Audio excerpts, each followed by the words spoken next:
Hello beautiful souls and welcome back to my channel. Welcome to another pick a card reading, and for those of you who are new, I am so glad to have you here. I hope you enjoy your stay. So today's topic is on your love karma, past, present and future. Now this is gonna be a bit of a big reading, so let me explain. It's gonna be a chunky reading. So I will be doing extended parts for each pile where I will focus on the future of your love life and what karma have you accumulated. It could be good and bad, of course. What contracts do you have in your future? While here on YouTube, for each pile, I will focus on your past. So past soul contracts, past love karma, past lives and how they connect to your love life today. Then I'm gonna do a present part where I look at what is going on right now, what are you going through energetically in your love life, and what karmic lessons are you meant to learn right now in order to grow and move on and potentially find true love, or maybe you've already found it and it's gonna be a confirmation for you.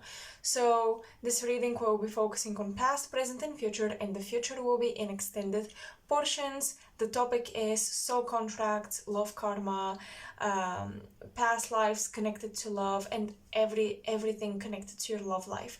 So that's pretty much it. I hope it makes sense and I hope you're excited for this topic as much as I am. So let me present the piles to you. Pile number 1 is gonna be here, and pile number 2, 3, and 4 are as the piles are lined up. So you can pause the video, take some time. I don't have a specific crystal or anything else for these piles. I just wanted to look at them or maybe think about the numbers, and whichever one resonates the most, that's gonna be your pile most likely. All of the timestamps for every pile will be in the description box below, as well as the comment section. And yeah, take your time. I will see you in your reading. Hello pile 1 and welcome to your reading. So let me first separate this pile. So from here starts the present portion of this reading. From here we have the past, and I will do this chronologically. So let's begin with your past lives, past soul contracts, karma related to love, etc. What happened? Let's see. Okay, you guys have a strong start. You're beginning with the heart archetype card, which is interesting. You have the dragon. I don't take reversals, especially with oracle cards. I will consider that this card came up reversed, but let me put it like this. You have the dragon card, which in this oracle deck, every animal corresponds to an element, and some of the animals, I think that there are 7 of them, they're not even animals, they're cards. They correspond to the 5th element, the spirit element, so they are considered major arcana. So you do have indeed big energies showing up, something quite potent, and I would say with a touch of dramaticness. So let's continue. You have the dream. Something is revealed inside, breakthrough. And void, of course, moon. Oh wow, interesting. Okay. So actually I'll put them like this. With the heart, immediately I can tell that in your previous incarnations you've definitely met your big great love, and there is probably in present time a longing to experience this again. With the dream, you might be even dreaming of this person. It may be a stranger you've never met, but they always show up. Maybe they always look very similar, or even if they show up in your dreams looking different, you always get the same vibe, like, oh, I should pay attention to this person in the dream, or they're special, or they're this mystical lover. With the dragon, so to me dragon energy feels very ancient, always very powerful, always somewhat like indication of ancestral gifts, ancestral power. So it's possible that you're either both incarnated in very spiritual families right now, very powerful lineages, and this is something you bond over, like you both come from the same spiritual background, maybe not religious but spiritual rather. This is a union that the ancestors would approve of if you have met this person or will meet this person in your current life. But in your past lives, I'm getting that once again you are a very powerful spiritual couple, and this union, it's almost like it awakened a deeper understanding of both of you in your past lives. Now, I gotta say that I will be reading from the guidebook specifically about the spirit animal cards. There you go. Seeing one's most true self and balancing the ego, the dragon sees everything. Its essence has been with us since before our first breath and will be there at our last. It watches us navigate the external world as well as our inner world. When dragon energy is awakened, we are courageous, visionary, and can easily drop it into witness consciousness. It is almost as if we're traveling with a great friend inside of ourselves. When we look in the mirror, deep into our eyes, we may even glimpse the self behind the self, the one who is watching us. This is the power of the dragon breathing transformative fire into every cell of our bodies. Witnessing this omnipotent energy, even for a brief moment, helps us surrender and let go. We let the dragon guide us. We hop on its back for a ride, and as we traverse even the most difficult terrain, the dragon's eyes see beauty everywhere.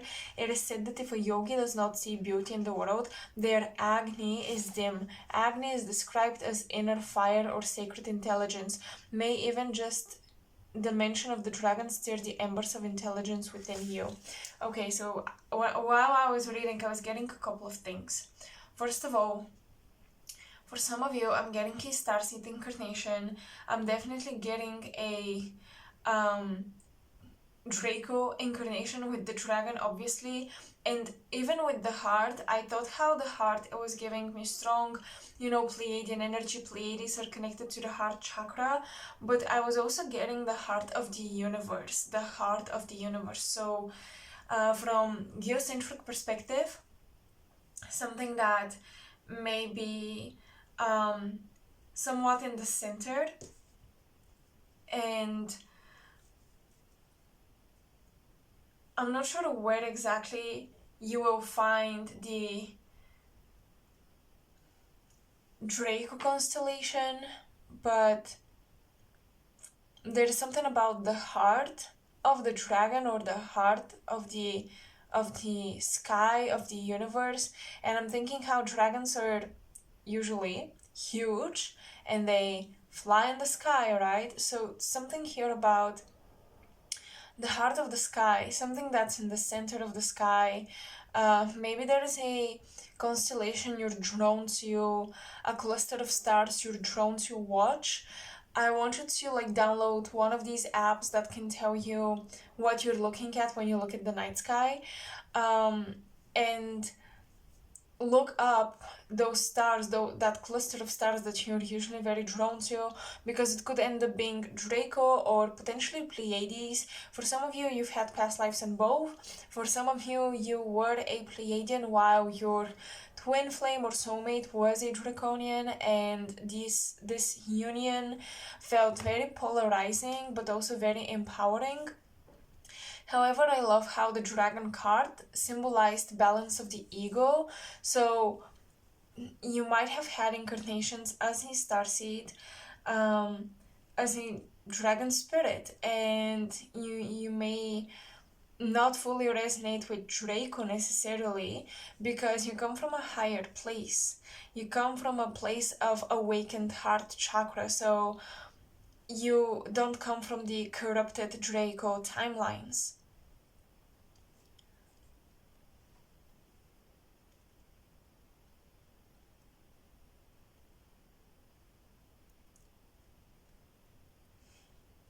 For a lot of you, that strong, powerful twin flame or soulmate is not incarnated on earth with you, but they are in your heart, and they are the eye of the dragon within you that is trying to see beauty, that is trying to balance the ego. So every time you have an urge to like sit down and meditate, or do a cleansing, or commit to a spiritual practice, I feel like that urge comes from the higher self of the soulmate or even your twin flame that are within you, and beyond in some other dimension, but they're connected with you and they're guiding you. That's why you have the dream card, I think, because you connect with this person through your dreams. We'll see if the present cards reveal if they're possibly also incarnated on Earth. But with the Void of Course Moon, the Void of Course Moon is a very peculiar card because it basically signifies something done or experienced in vain, or even thoughts and feelings being in vain. Basically, all the energy you've committed to something doesn't really turn out to be anything. So with the Void of Course Moon, I'm thinking how you may be searching for this person, you may be trying to find them, but basically this would be in vain because they're not even here. Oh, right. So let's pull some tarot cards. I want to get more specific with what is the contract here between you and the soul? What is the love contract that you're going through? Oops.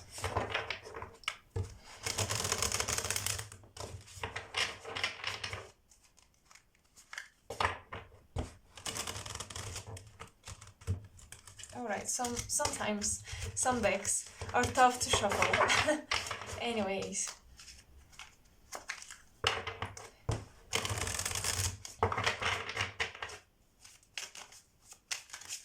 What are the contracts of the past? What are these past lives that they experienced together?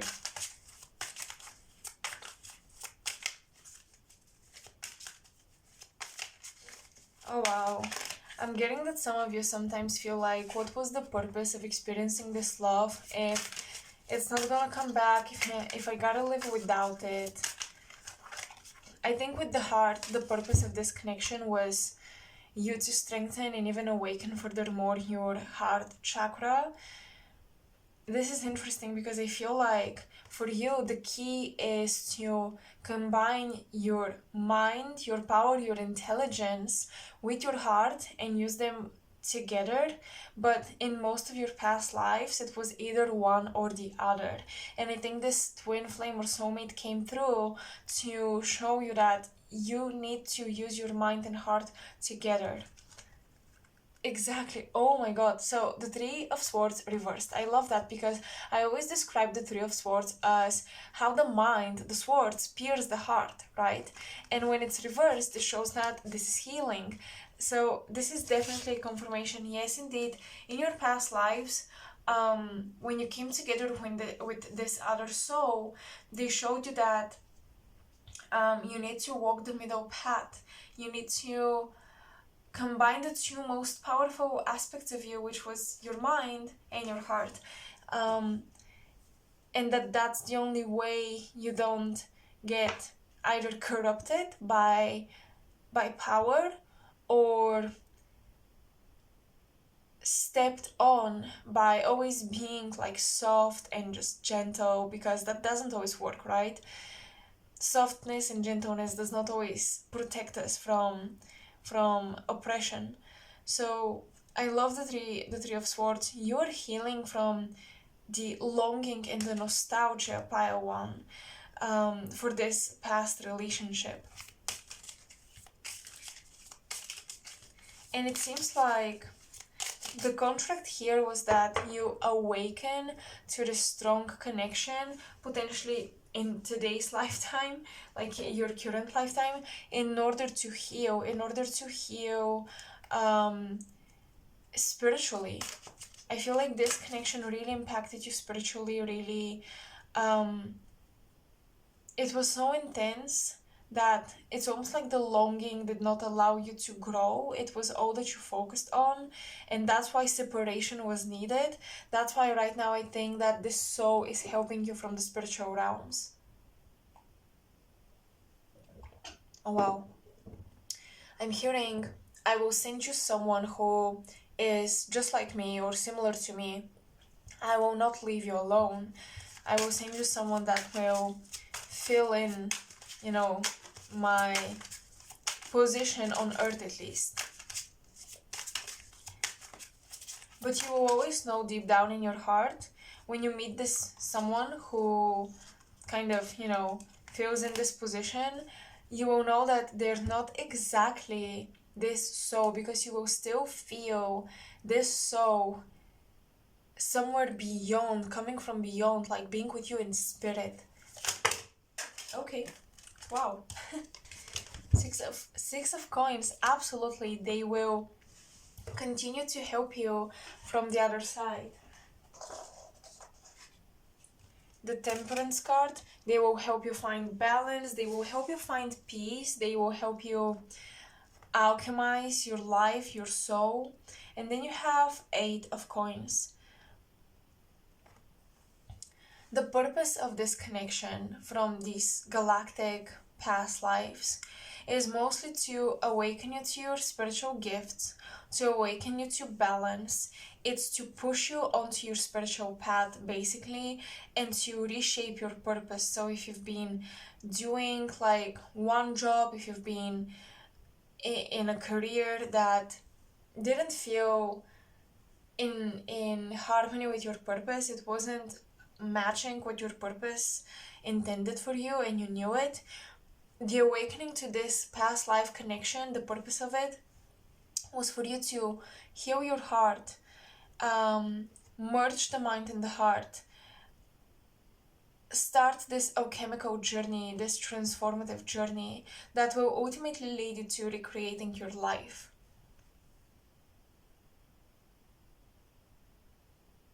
I love how there's something like a halo around the head of this angel, and the sun symbol on her forehead.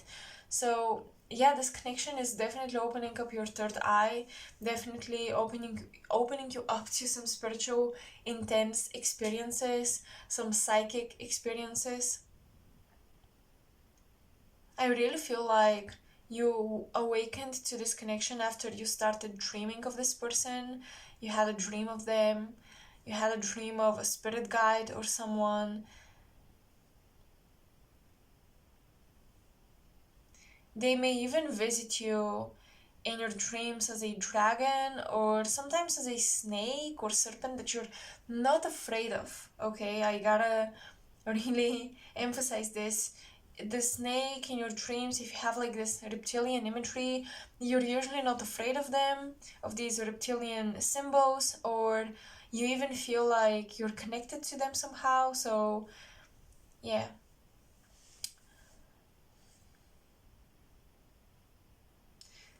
Strong Sagittarius and Libra energy is coming through. So the person that they send to you, they may have Sagittarius Sun, Moon Rising, or Libra Sun, Moon Rising.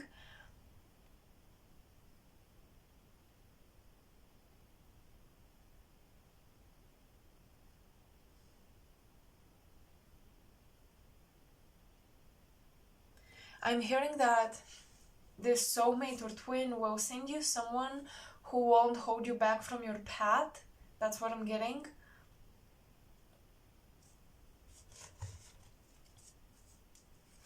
Can we clarify the void of course moon? What was done in vain?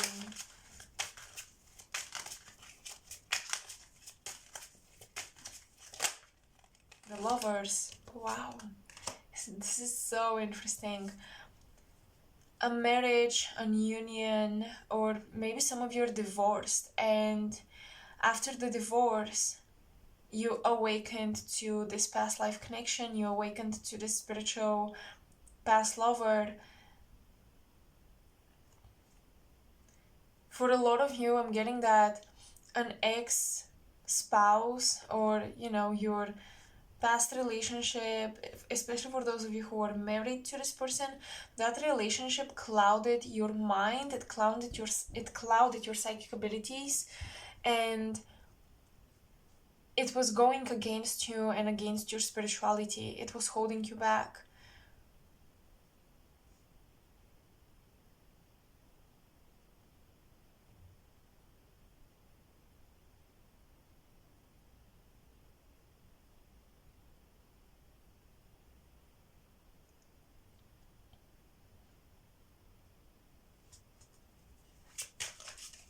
So this relationship was done in vain.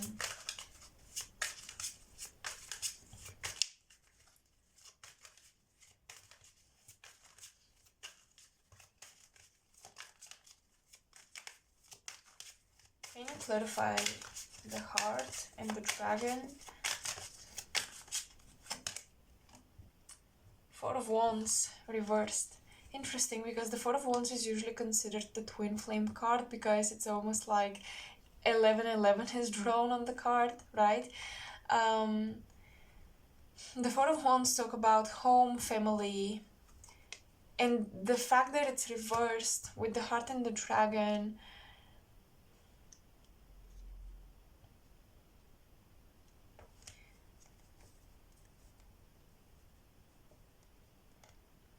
I feel very strong longing, and that longing,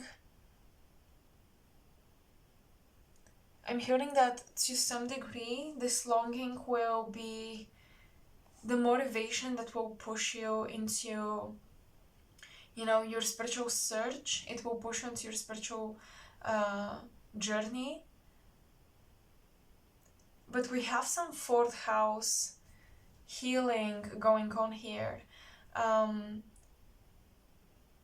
This twin flame connection, this soulmate that is on the other side, I feel like your ancestors really they approve of this spiritual support that you're receiving, because it's like I'm hearing equal powers meet, equal powers come together, equals come together.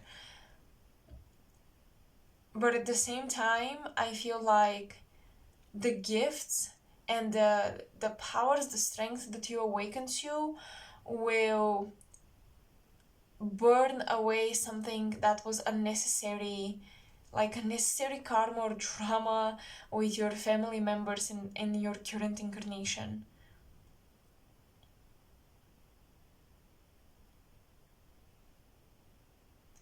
I'm hearing that this twin flame soul or soulmate will guide you on a path that protects you from oppression from family members and ancient ancestors that wish that this karma is resolved, approve of this, so they will help you. But I'm getting that this is more of a karma with the living family members, that your twin flame will guide you away from, like, the purpose your twin flame will help you develop, will give you more freedom, and it will guide you away from any negativity that was happening in the home. Like, they want to protect you from this.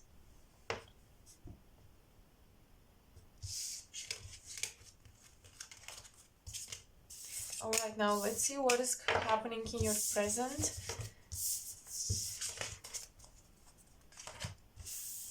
What contracts do you have? We have the forest, the peacock, interesting, sacred earth mother, and Leo, I will. Well, so interesting, the forest, sacred earth mother, they match. Peacock, Leo, they match. Alright.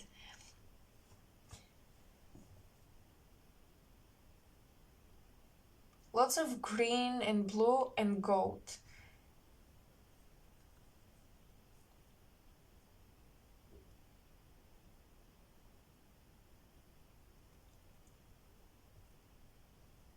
So, what are you going through right now?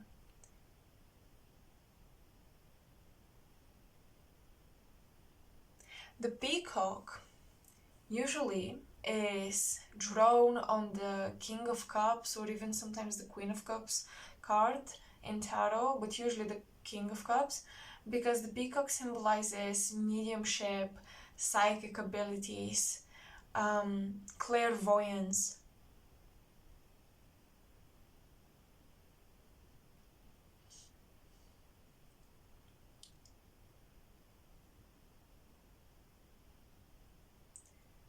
Okay, with Leo, for some reason I'm hearing an old age is resurrected. So currently, I know this is about love, but for you, Pile 1, a lot of your personal journey is coming through. So I assume that this is what you're meant to hear. And I assume that your love life has always been the driving force behind your spiritual ascension. So with Leo, I'm hearing ancient ages, reawaken, like a rebirth of something ancient. I think this is definitely talking about Mesopotamian or ancient Egyptian past lives where you or your current partner were priests or priestesses.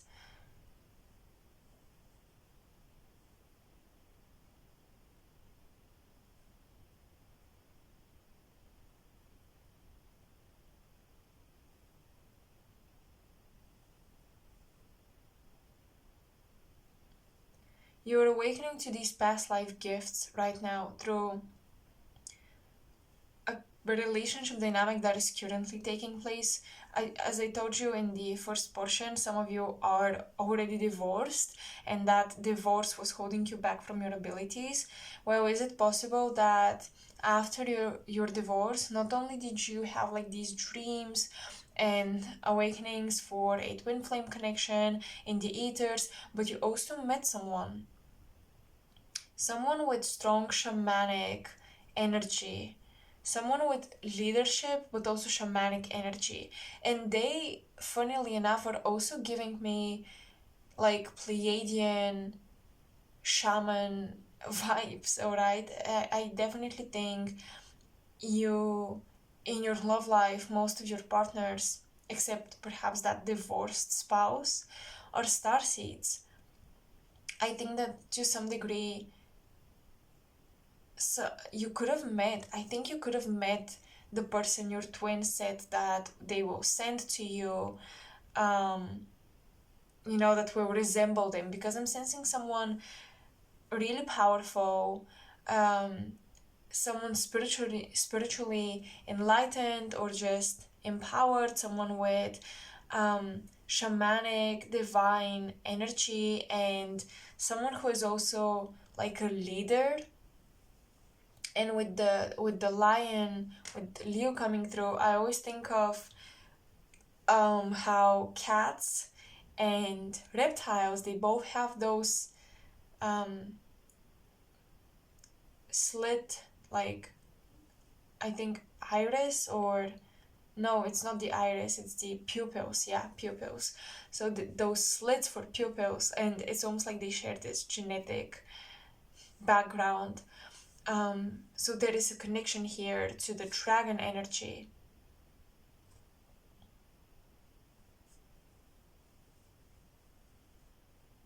This partner may look very similar to the person you've seen in your dreams.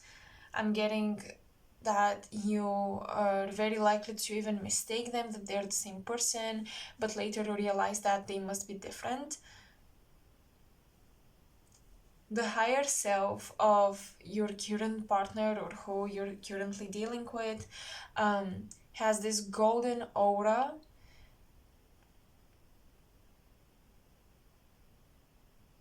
They're giving me Lyran or Pleiadian energy, alright? In their presence, you awaken to the sacred earth mother within you. In their presence, you are inspired to ground, to connect to nature.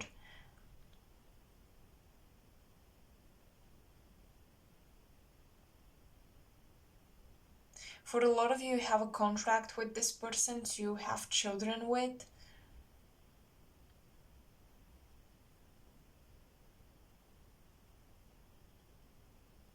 It is gonna be a sacred union, although I told you I don't think that they are necessarily your twin flame as I was feeling here, but there is still a sacred bond between the two of you.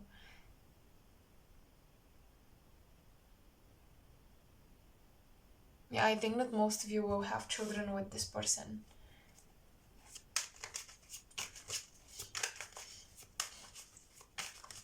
And whether you're male or female, I still think that this individual embodies leadership, lion-esque energy and expression, and they kind of not push you, but like motivate you to become really connected to the earth and to the aspect of creation.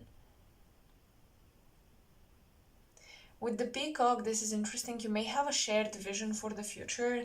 You may have a, like, both of you may end up wanting to manifest the same thing, so you manifest together. Maybe both of you always wanted to be actors, writers, poets, painters. I think that you will help each other. A shared dream is what I'm getting. And I think coming together, this dream will finally crystallize and emerge.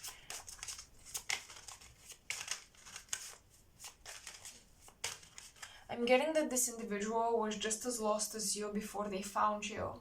It's like finding each other brought or brings a lot of light into your lives.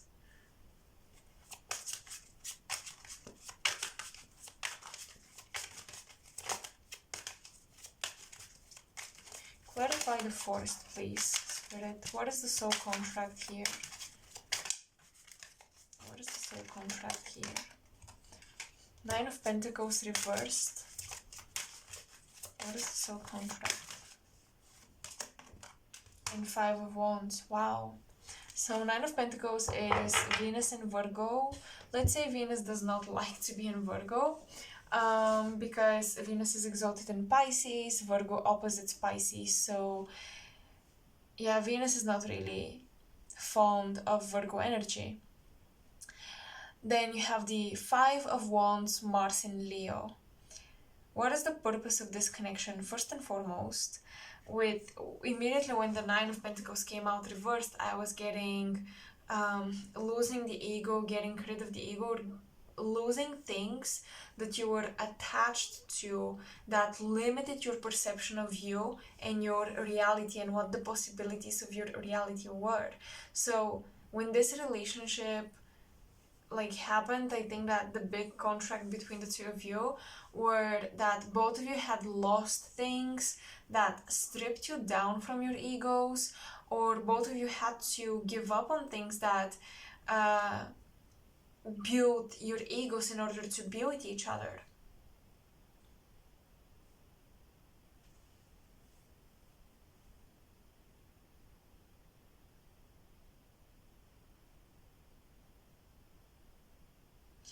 The purpose of this relationship to a huge degree is to stir up inner conflict so that you can look within yourselves on a deeper level. I'm hearing sacred grandmother energy. So with this peacock, for some reason, I'm getting that this individual may have like a grandmother, either with them on spirit. Maybe they've mentioned her. Maybe she was the one who took care of them. Maybe she was spiritual. But I'm almost getting this approval of you from this person's ancestral lineage.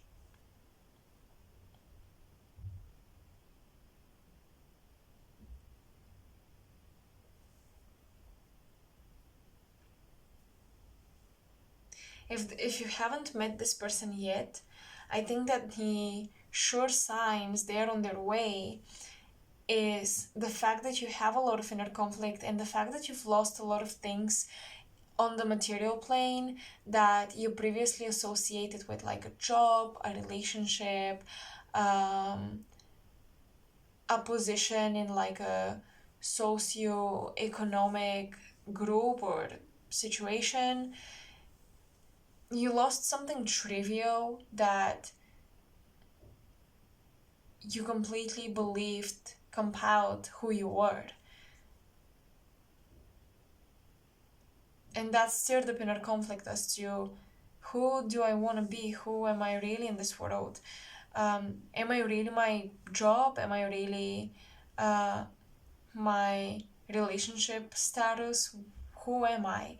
So once you feel like you're on this journey of looking for an answer to this question, you will know that this person, this Leo, lioness individual is coming through.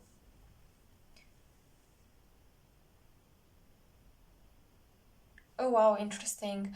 I'm getting that this person, another part of the purpose of coming together with them is not just to have children, but which was very obvious with the Leo energy, but also to heal your inner children. I think some of you had to grow very fast, and that made you dissociate from your dreams, from your hopes, from your true desires, from your true visions, and you became this adult very quickly.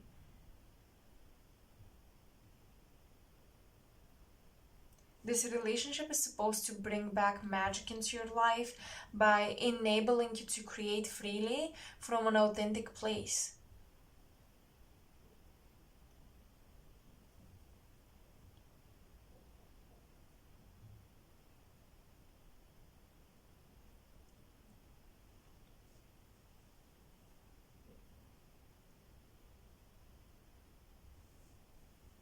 This is someone you share either an Atlantean or ancient Egyptian past life with, once again. And I feel like all the knowledge from those lifetimes will come through when you meet this person. Maybe they love to talk about these civilizations, and your conversations bring up memories.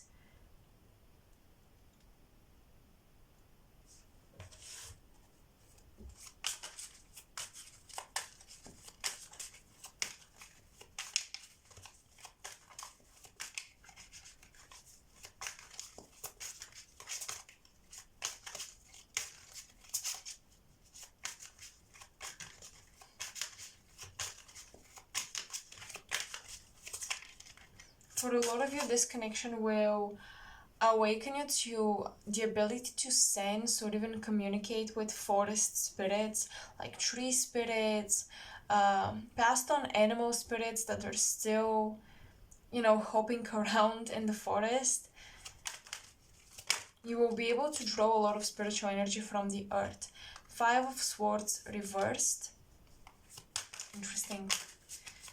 I love that it's in reversed because the Five of Swords usually is about mind games, manipulation. Being reversed, I think that this indicates this may be one of the first relationships where you, excuse me, where you don't feel like you're playing a game to get somewhere with this individual. Like you have to manipulate the situation or not be fully open and honest in order to get somewhere with this individual.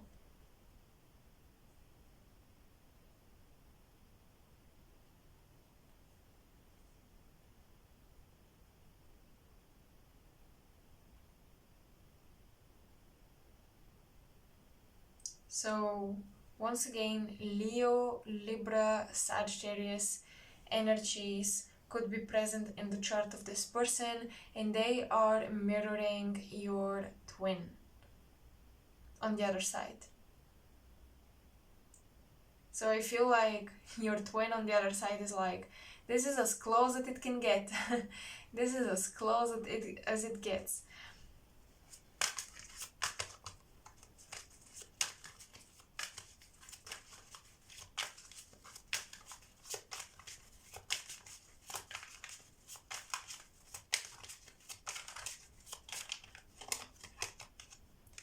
Seven of Cups, also reversed.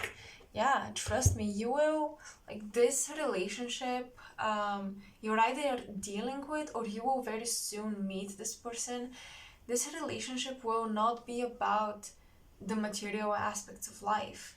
It's all gonna be about divine creation, divine union, spiritual ascension. Like, the importance will not be on, okay, do we get married? Like, do you put a ring on my finger? Or how much money can we make off of this, etc. I mean, these things always come up as they're just the unavoidable aspects of life. We must take care of these aspects of life, but this will definitely not be what connects you with this person. I'm getting that this connection will not be based off your survival. Quite the opposite, actually. From a state of surviving, I think that with this connection you will enter a state of living, and that's going to be very exciting and inspiring about you being with this individual. But this is a relationship sent to you, especially after you broke up with someone else long-term, that you had a long-term connection with, or after you divorced a spouse. This relationship is brought to you by your twin flame or soulmate that is not incarnated, but this individual here mirrors them the most.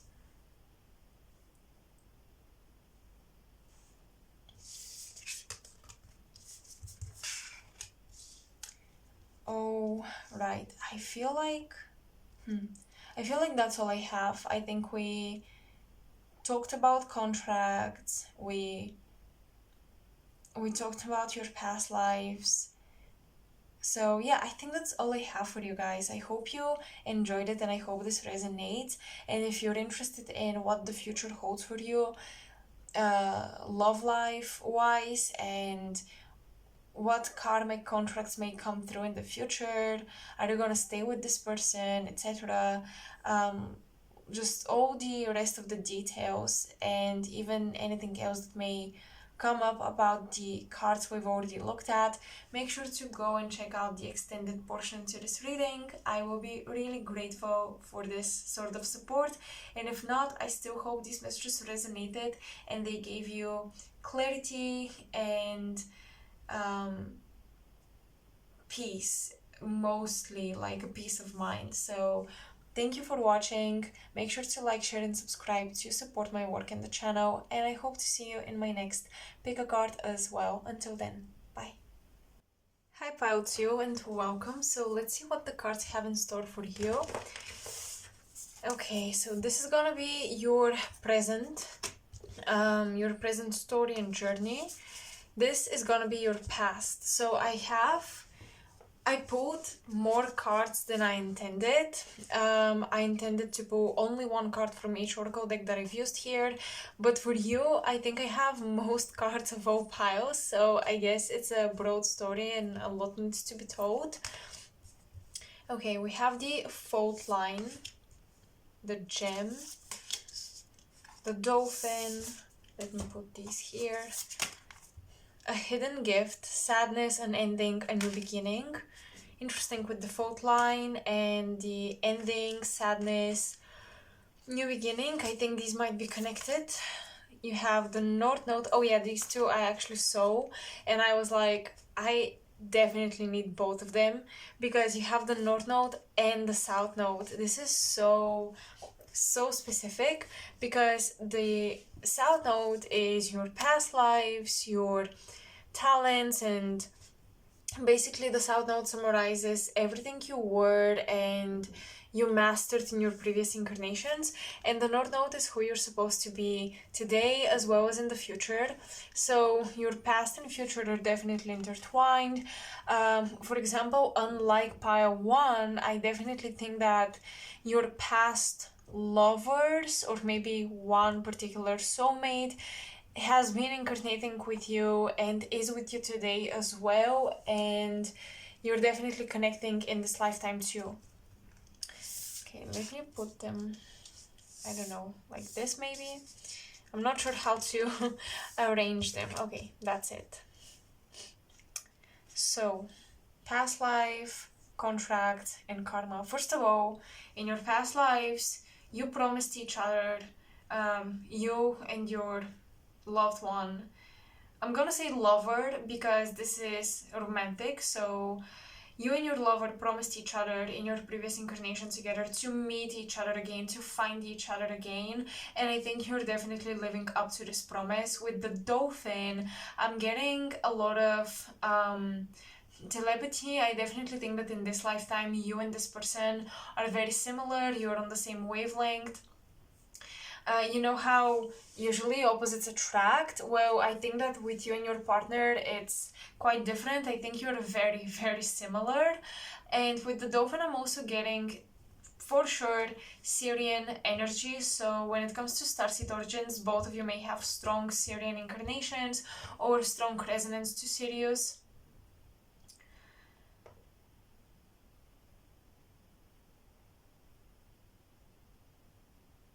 Wow, okay. So with the fault line, I'm getting a split of worlds.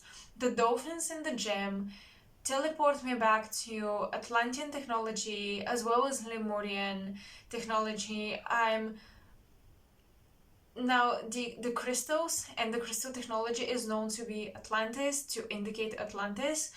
However, for some reason, I feel like you and your lover lived a lifetime at the precipice of a new world arriving. I think that you lived a lifetime during the collapse of an old world, and I think you lived during the collapse of Lemuria. I think your souls were connected on Lemuria, and you were together developing specifically your telepathy and even an inclination to music. I'm getting with the dolphin. You had this inclination to music, and I think that this will sound a bit abstract, but music connected you, and I think it still does to this lifetime.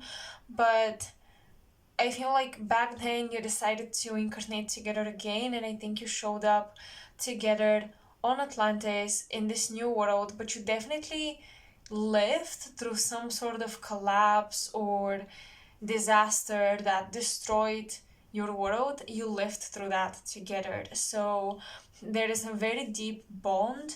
The only thing that I feel may present itself as an issue in present lifetime, in your current lifetime, is you may bond through tragedy. So you may find that both of you have had certain tragedies in your lives.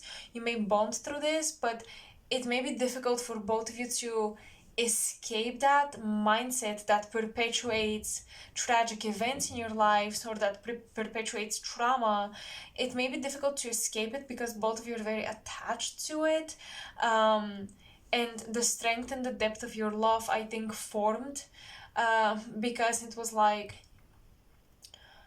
you faced the end of the world together in these past lives, in one of them, in Lemuria specifically.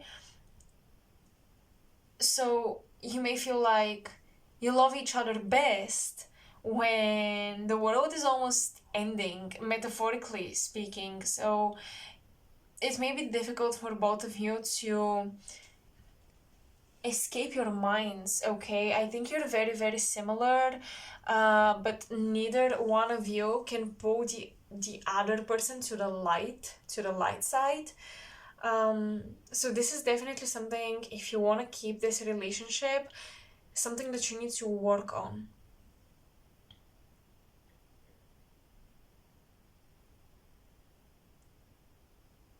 If this relationship has not manifested yet, you can watch out for signs such as this person is musically inclined just like you, or they love the same artsy thing like you do.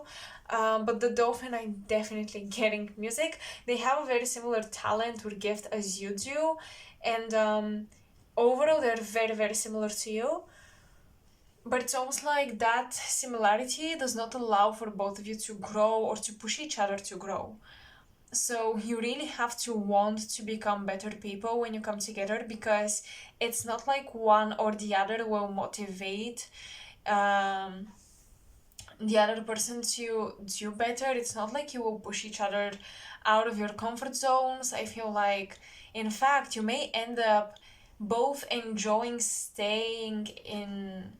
um, staying in your comfort zones. So, yeah, the North Node here with life's purpose, the North Node tells you that this relationship is supposed to evolve. Okay, you're supposed to grow together for sure. This past life relationship is supposed to evolve. So when I say that it will be a bit difficult for you to grow at the beginning, and you may actually feel like it's more comfortable for you to be in each other's comfort zones, I'm not saying that this relationship is not good, because I think it can be really, really good, and I think that it can definitely bring a lot of growth for both of you. It's just that you have to want it. So the development of the will is very crucial for the growth of this relationship in present lifetimes once it manifests. I think with this person you will feel like you've known them forever, literally, with the South Node. Um,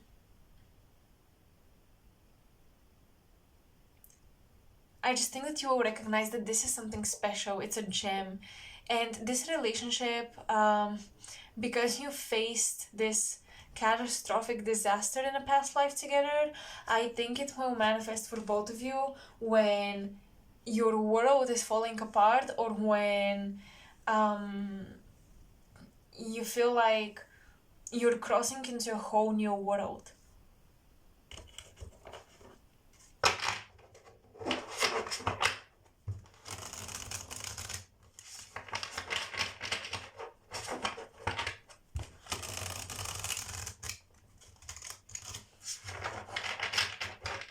This is definitely screaming unfinished business with the South Node. What I'm hearing is that you didn't get to complete your contracts in your past lives.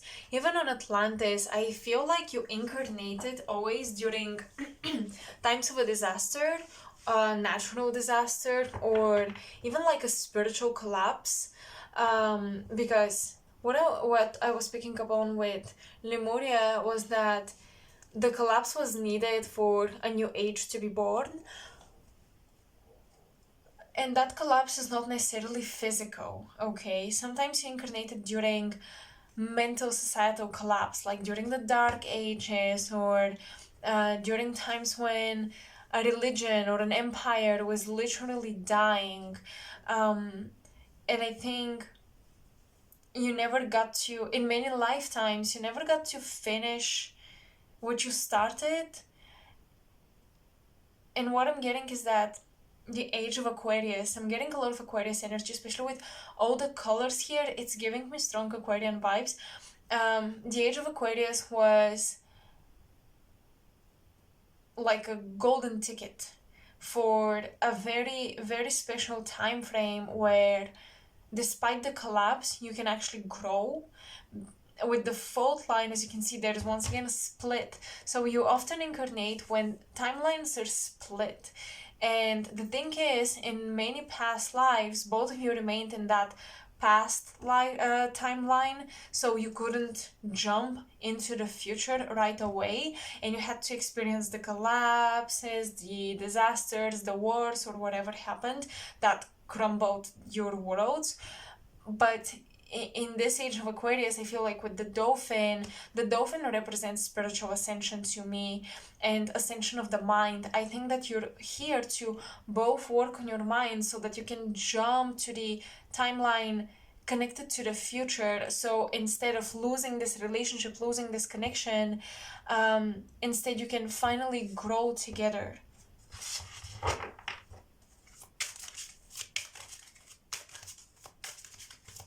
Because you were never the ones putting an end to the connection. It was usually a collective event that swooped you along with the rest of the souls that were affected by that event, because you hadn't developed enough of your will and the strength of your spirits in order to will yourselves into jumping onto the other timeline and basically, quote unquote, because metaphorically, survive.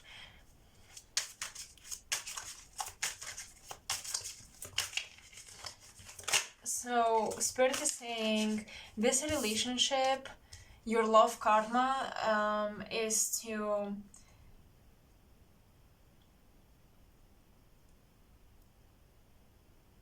hold hands with someone and go through everything with this person, and also to adjust to the future. Like, I think that both you and this person, especially if you have, I'm not sure if that's gonna be the case for everyone, because I was feeling a lot of Aquarius energy, but both of you and this person may have a draw to the past, to history, to ancient times, and it may be difficult to adjust to the modern life, but this North Node is all about the future. It's all about adjusting to what the future holds for both of you.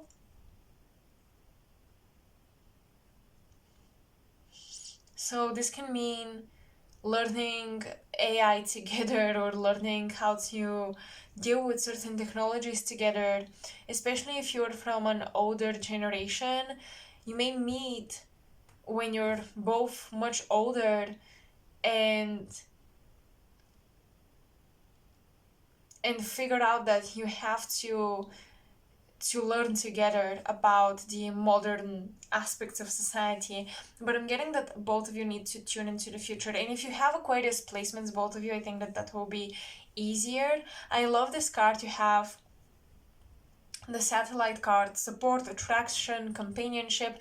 That's exactly what the two of you are offering each other. And I love how you have wolves or dog symbolism here, and the dolphin with Sirius, and Sirius being the dog star. I love that symbolism. So I think both of you were connected with the Syrians.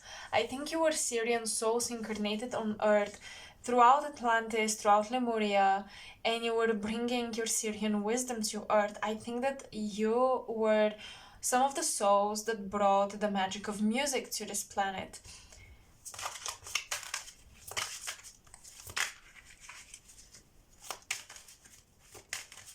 And healing through music. So it's funny, but your person may end up being a musician, and you may end up being like a healer that uses frequencies, things like that.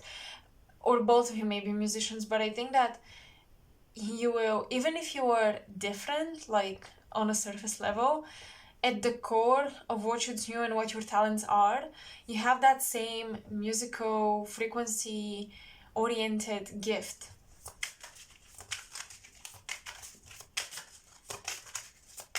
What is the purpose of this connection? What was the purpose of this connection? Hold on. What was the purpose of this connection? So, music, okay, why else? What other reasons are there that you incarnated together on Earth? The comet, a sign of fate, harbinger of change. Oh my god, I couldn't read that for the life of me. The chariot, Libra energy, meditation, diplomacy, achieving balance. So you have the satellite, the comet, and the chariot.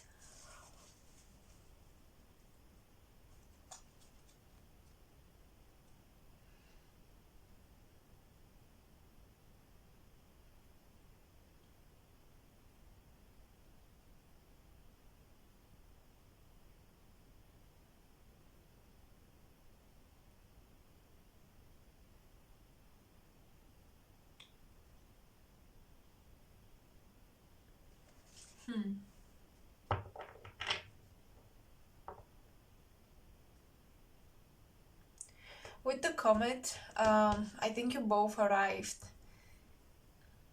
through some sort of celestial portal, like a specific celestial arrangement, a specific cosmic event allowed you to come to Earth. And I think with the satellite, with companionship, attraction, support. You're part of the same soul group. So you and that person were definitely soulmates.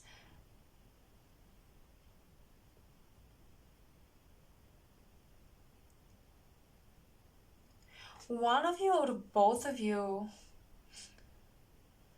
and I think that this will definitely carry through lifetime, so you may still have this gift, but one of you or both of you had the ability to talk to the dead, to passed on loved ones.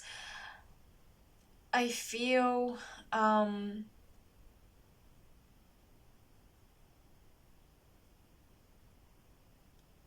getting some symbolism around like dead gods and goddesses, and especially with the fault line, with the destruction energy here, with the disaster energy here.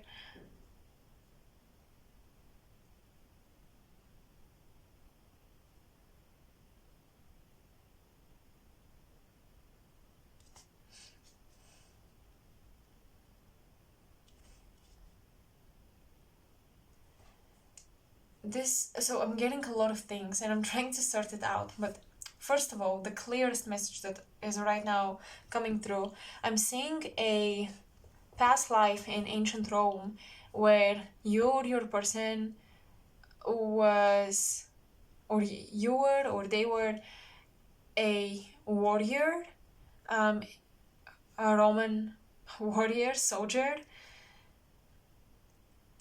and they worshipped a deity of death. They prayed to that deity.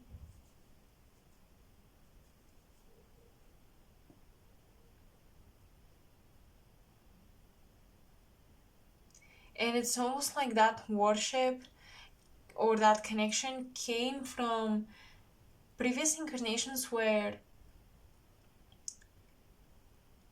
you were harbingers of death, the two of you. It's like, okay, wow, this is interesting. So I'm getting in one of your very, very old past lives on Earth, I think the one in Lemuria, you were summoning through a ritual along with other soulmates. You were summoning or calling upon quote unquote destruction, but it was necessary death that could bring change. And you knew that if you wanted to, like, the era that you incarnated in had to end. You knew that if you wanted this planet to have a rebirth and spiritual ascension, you had to create this like destruction, or you were involved in it, whether consciously or unconsciously. I feel like you were just going with the spiritual flow of things, and that flow pushed you in a direction where you were the ones that summoned the disaster. So both of you may have an affinity to dead deities or destructive gods and goddesses.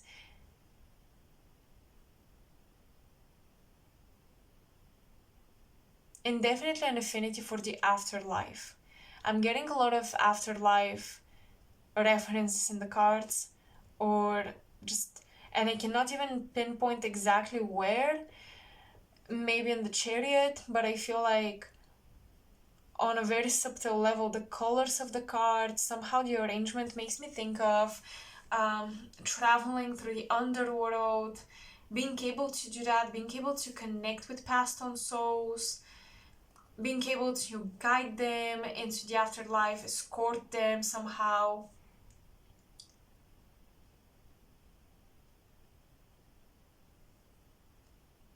This is what you did in your previous incarnations.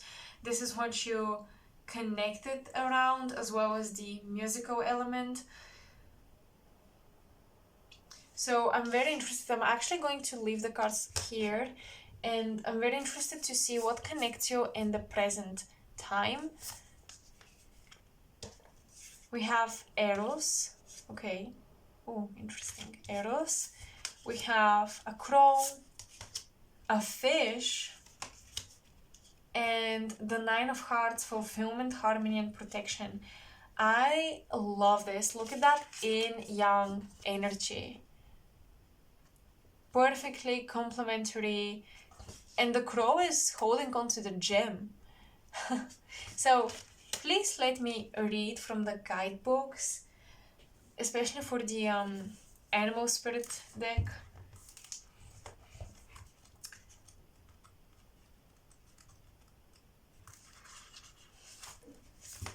Spiritually strong, creative, and watchful, the crow has long been a symbol of magic. A crow personality is drawn to the supernatural and has a gift for seeing the unseen, knowing the unknown. It is said that the crow holds within its mind's eye the three realities: past, present, future. I love that. Crow energy is potent and should only be... First of all, past, present, future. I love that this aligns with the theme of the reading, but also you are connected to time. And if you think of time, time can be seen as a dead god or a goddess, right? Because time destroys, but also rebirth. Time encapsulates existence. Although it's an abstract thing, it does encapsulate existence. So, and especially existence on the lower planes of reality here on Earth. So I definitely think that you are involved with the creation of time on Earth by starting to setting up the domino of collapse and death, and then rebirth and death and rebirth. It's like time did not exist before Lemuria, but as Lemurian souls, as souls that also carried Syrian encodings, I think you brought here the idea of times and cycles, and you made that happen for Earth in order for Earth to have its own lessons and ascension and growth. Does this make sense? I think you were not alone in this, but you and your past life lover that you have a strong bond with, and I definitely think you will meet in this current incarnation as well. You were together on Lemuria along with other soulmates. You created time by creating death and ceasing infinity in a way. Crow energy is potent and should only be tapped into when the mind is cleared. Those with crow tendencies must balance their lives with a healthy diet, joyful friends, and a regular self-study. So when in balance, the crow is psychic, strong, and clear. When out of balance, the crow can be ungrounded and hypersensitive. So both of you have a tendency to escape reality, whether through music, through art, even through your psychic abilities. But I feel like your full potential will be realized once you ground yourselves. Daily meditation practice is how you can bring each other into balance. Now let's read about the fish.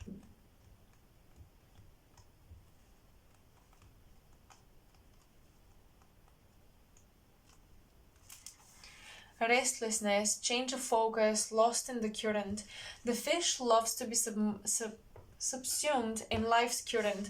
Nothing pleases it more than movement, movement and more movement. The roaming lifestyle of the fish may be exhilarating for a while, but usually leads to weariness and slippery relationships. With all the possibilities out there in the vast waters, the fish becomes lost without clear goals and intentions. Spend some time with the lunar forces, dear fish, as the peace and calm of the moon will soothe your soul. So when in balance, the fish is adaptable, travels well. When out of balance, the fish is distracted, changes mind often. To bring into balance, set a small goal and accomplish it. With Eros, with these two, what I think is that this individual I'm reading in your past showed up in your life or will show up in your life. You will have a very quick, passionate, intense collision together. You will come together. It will feel very spiritually charged. It's almost like you will have a honeymoon phase that will help you escape reality, escape this world. With Eros, it may be like a one night stand that turns into a couple of night stands and then leaves. With the fish, I'm getting that you will definitely, after coming together with this person, have a separation, but still keep in contact, because with the crow, with the dolphin, I'm getting this telepathic connection where you do communicate, and you both of you cannot resist to communicate with one another, but for some reason I see you pulling apart right after coming together so strongly, so passionately.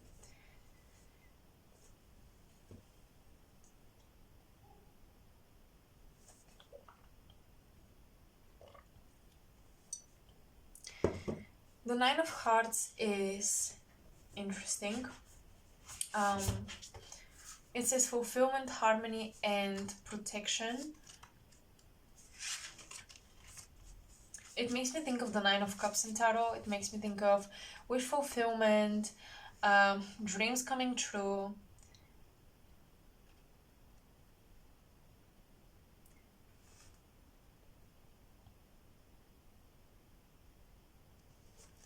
This union with this person is divinely guided and it is protected. With the fish, I think that the reason why you may separate is because both of you are in other relationships or you're dealing with other people when you meet. So it's gonna be a bit inconvenient to be together. So I think you may enjoy each other but not want to make it serious because you have other serious things going on.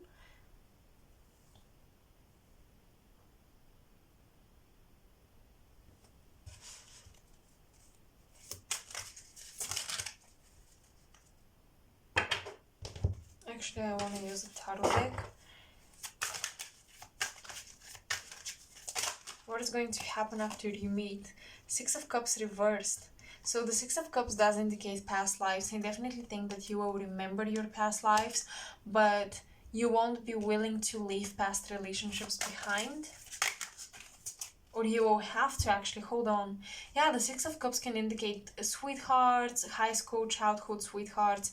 So reversed, you might actually end up leaving people behind after you remember your past lives with each other, after you feel this spiritual surge within both of you.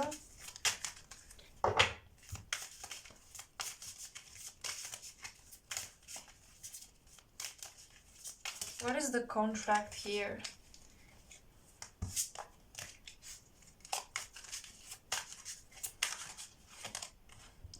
Seven of Cups.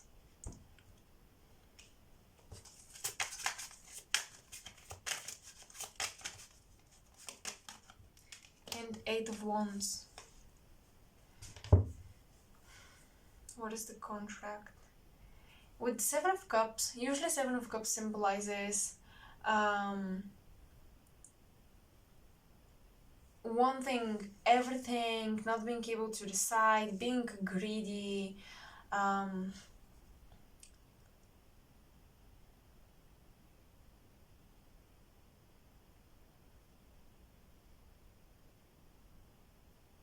but here I'm hearing illusions, deception.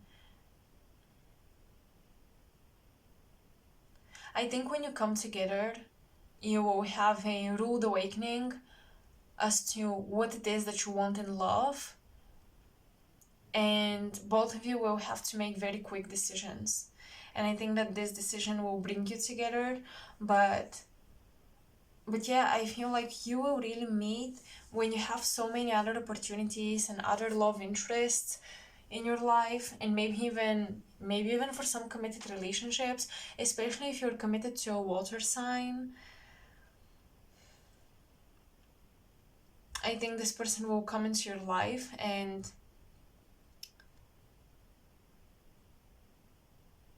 you will realize how distracted you were.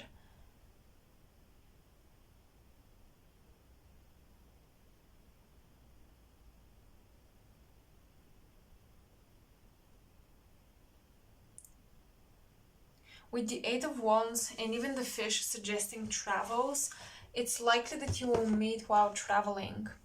And I'm hearing also you will meet while you're shifting timelines. And for some of you, traveling may help you shift those timelines, getting out of a routine, of a rut. and travel maybe the way in which you uplift your spirit. So you will meet during the process of trying to uplift your spirit, trying to shift to a higher timeline. Some of you may literally manifest this person after extensive meditation practices.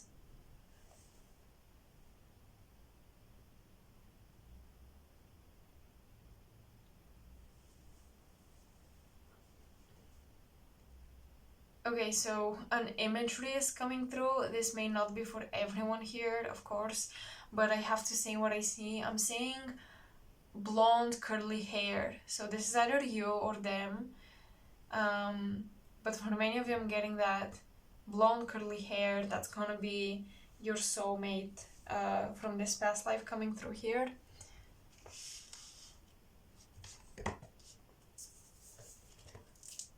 I want to read about the gem.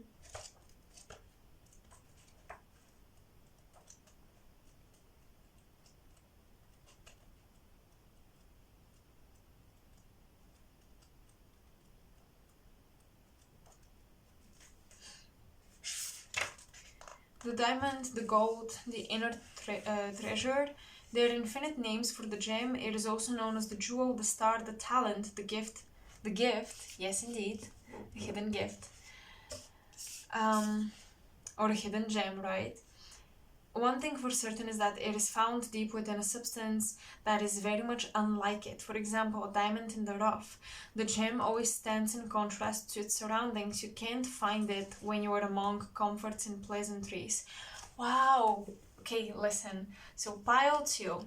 If you've always felt like, even with your close friends, you're so different, you don't quite fit in, you don't really blend in, or your personality and your soul is such a cocktail that just doesn't fit in one group or the other. You're a mix of everything, and you've been finding yourself trying to blend in with others. I think that once you meet this person, you will realize that they're just like you, and you actually blend very well with them, and you blend perhaps very well in their life, in their surroundings, in their environment.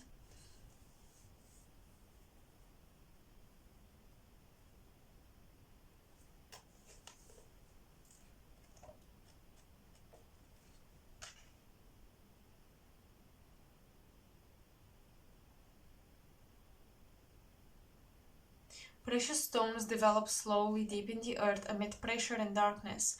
Discovering the gem requires a descent, excuse me. Discovering the gem requires a descent beneath the surface where there is no definitive map. This is giving me Persephone and Hades vibes, where she descends in order to find that she does belong in this underworld. So, wow, okay. Yet the longing to touch the true gem within us is so strong that we cannot help but seek out its radiance. Your gem, like your destiny, is unlike any other in the entire world. Keep digging. So I think that this person, the current contract, why it is that you need to come together, is to force each other to keep digging, to keep searching for your purpose, to keep searching for your talents, to keep searching for growth. Maybe you found a relationship where it does feel comfortable, not in the way where I think you have with this person, where you just really know each other from so many past lives and you feel comfortable around each other. It's comfort where you get distracted and you forget why you came here. I think that when this person arrives into your life, they will first come when you're having a very uplifting, like you're raising your vibration, etc. I think that after that you will dive into the underworld with them, and you will realize that maybe there was no better way to really do that shadow work, and after you come back to the surface, you will know with clarity what your destiny holds for you.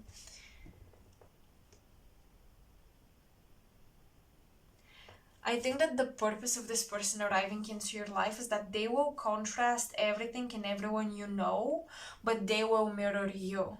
They will be very similar to who you truly are, but they will contrast everything you became throughout a journey of lack of authenticity. So if you had to mold yourself in order to fit in your world, this person will arrive and they'll be like, no, you don't, I never did that. And I think that you will see more and more of yourself in them the more you get to know them.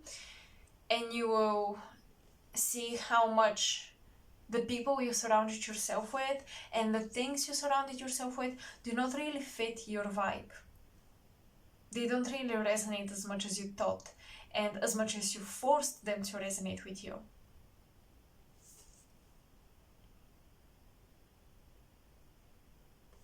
And I'm getting something specific, both you and this person, when you meet, something you have in common is that both of you came in some sort of contact or touch with the other side. Both of you had some sort of paranormal experience that you couldn't explain. Maybe it's very similar, maybe it happened around the same time, but you couldn't explain it.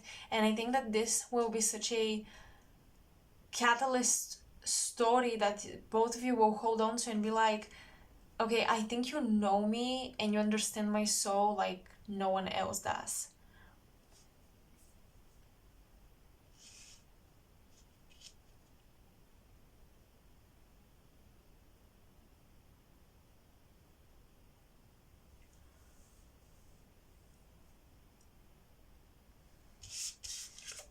One of you is the crow, the other person is the fish. And I feel like your person is the crow and you are the fish. I feel like your person is the one who is unapologetically themselves, even if they are alone. And of course, if that applies to you, reverse the energies. But for most here, especially for those of you who I'm telling you, this person will reflect back to you all the inauthenticities in your life and you will be able to correct that. For those who resonate with this message, I think you guys are the fish that sometimes ends up in slippery relationships, that sometimes goes with the flow too much, doesn't argue enough, while your person is the crow. They have a vision of the past, the present, and the future. They're very linked to fate and divine timing and the mysteries of life and the secrets of life. And I think that they will open your eyes.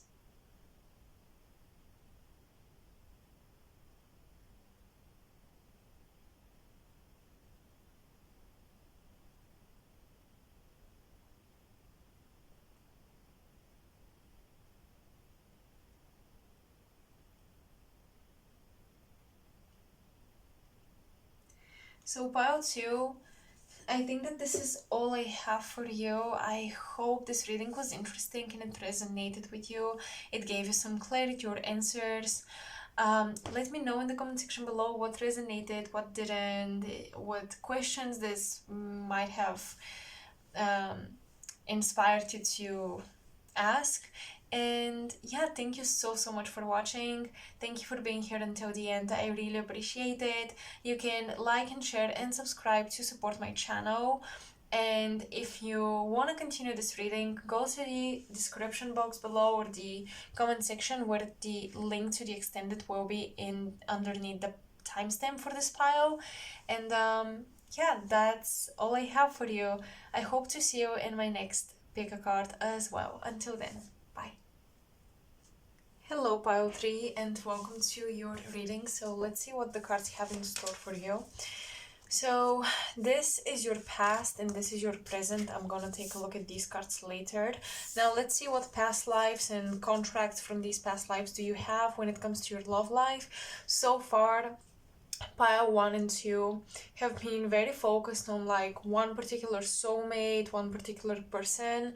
So I assume it's gonna be the same for you pile 3 and also pile 4, but we'll see. I'm open to anything to come through. We have the mirror, the camel.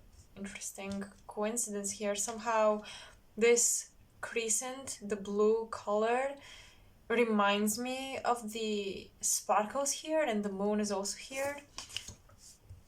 evolution, oh wow, earth changes, climate changes, transformation, and the fire element, desire. Okay, I'm getting a lot of angelic energy. So, if I have to describe your soulmate from past lives, I'm getting a lot of angelic frequencies, like you and them, or perhaps in the angelic realms before you incarnated on earth. With the camel, for sure, Middle East incarnations, maybe even Egyptian incarnation, but I'm getting Middle East vibes with these cards a lot.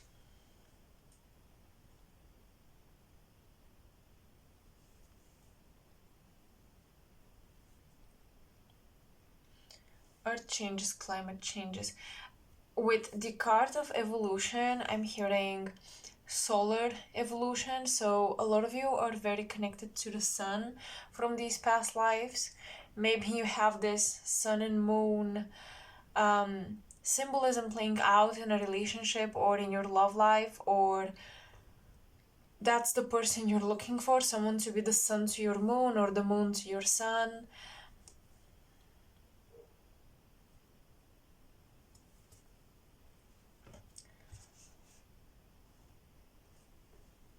I will be reading from the guidebook for these two cards in particular, so be patient with the messages as I'm taking my time really with this reading.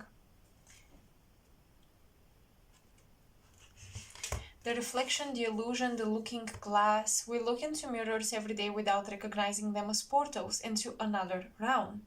They can shatter, flatter, distort, reflect, and project an image back to us that we deem to be true. The energy of the mirror is all about self-perception. When the archetype of the mirror appears, we are in the mythic land of Narcissus, Narcissus, who saw himself reflected in a pool and fell in love with his own image. So compelled by his reflection, he could not turn away, a fixation that eventually led to his death. Recognize the power and danger of the mirror. It is a construct, one that may drive a shard between you and your true self. The mirror contains trickster energy. Put the phone down, stop with the comparisons, and let the mirror stand empty for a while. Rest with the one inside. Speak to yourself gently and kindly in the mirror. It will feel awkward at first, but it is a sure way to become friends with yourself. And you have, for further reflections, read the poem I Am Not I by Juan Yemenes, or something like this. It starts with J. And Yoko Ono's mirror piece in grapefruit. Interesting. So, with the mirror, when I've received this card before, I've always felt exactly that portal-like energy. It looks like a rip in space that leads to this celestial other realm. In your past lives, your love has been about survival and using your faith to persevere, to push through.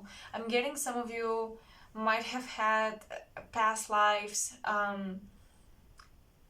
during the time of Jesus or Moses or some of the ancient prophets in religious myths, because I'm feeling how in your past lives your love was extended toward God or the universe, something greater, something beyond. It wasn't like the ultimate love for you wasn't extended toward another individual. And I also see with the camel that you had past lives where you had to survive. You had to cross the desert, and the desert is a very spiritual place. It's a place of initiation. So for a lot of you, I think you didn't experience love in the same physical, romantic way that you may think of it today, because you were dedicated to spirit. Maybe you even abstained from love and from physical intimacy because you were dedicated to spirit. But as everything comes in balance, the fire element, I think, is your karma. That desire is your karma. So it's possible that in this incarnation, two possibilities with these past lives. One is that sexual expression can be very difficult for you. It can feel very awkward and you may feel very unsure in it. The other possibility is that nature likes things in balance. So after spending a good chunk of your incarnations being dedicated to spirit, being a nun, a priest, a priestess, someone who abstained from physical intimacy, deep desire was born within you because you never got to experience it. So you may be someone who is actually very, very sensual, someone who really wants to play and experiment and experience this type of thing. Now, I think that part of the karma from these past incarnations is that your evolution is about your kundalini. When it comes to your love karma, I think for a lot of you guys it's about self-love, and your evolution is about mastering your sexual energy and awakening your kundalini while doing that as well.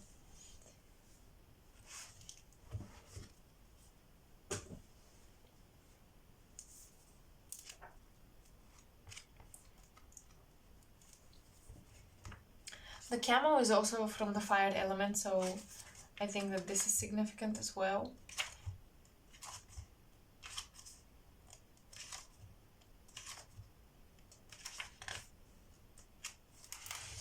Resourceful, independent, knows oneself.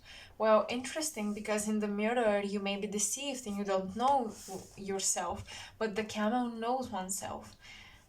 The camel can handle absolutely anything because it carries a wealth of nourishment within. This wondrous creature is self-reliant and handles challenge with ease. Even in the face of excess heat, judgment, or anger, the camel searches inside for the cool elixir of water to calm the situation.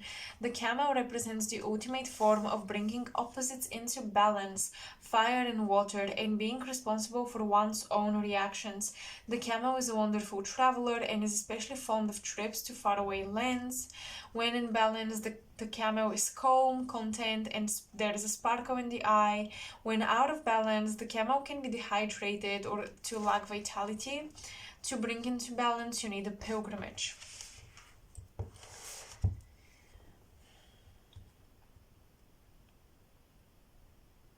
Water and fire could be the two elements that play a significant role in your chart. And I see that in this lifetime, you're here to heal and to balance out your perception of desire, your perception of love and sexuality even, and to fight spirit within and not without. To find spirit within yourself, to find that nourishment, that healing water element within yourself, because fire, when you think of fire, you think of like hell's fire, the redemption fire, etc. If you go very religious, and why I'm doing that is because I'm sensing a lot of religious like background in your past lives with the evolution card specifically. So you think of a punishment, you think of sinful things with the fire energy, even with the desire. You think of negativity, going against spiritual guidance, etc. I feel like because you felt that, because you believed that in your past lives, you stayed away from love and you were seeking God or angelic energy outside of yourself for the most part. You were seeking it outside of yourself through prayer, maybe even meditation, but even through meditation, it wasn't like your journey wasn't focused within, it was without, and you placed all of your spiritual connection outside of yourself. I think that's why currently you have karma to learn to love yourself and learn that you're lovable as you are, and really embody that inner light, not try to seek it from outside sources, or maybe, pray to be gifted, or pray for your soul to be spared and not judged, etc. Your biggest judge and biggest critique your biggest judge and your biggest critique is you. And I feel like before you meet your one true love, you need to allow the universe to love you as you are, and you need to love yourself as you are. I will flip the rest of the cards that indicate the present. The Maiden. Oh God, yeah, absolutely. Allowing your sensuality to come forth. You have the Butterfly, so change and transformation with evolution. Yes, indeed, in this lifetime you're supposed to evolve from that past life. In fact, I'm hearing that a lot of you are meant to evolve from certain religious beliefs even, and from certain containers you tried to put yourself in. Harmony, power, self-confidence, and productivity. And Mercury retrograde, reinvention, reversed. You have number 3. You have the air element.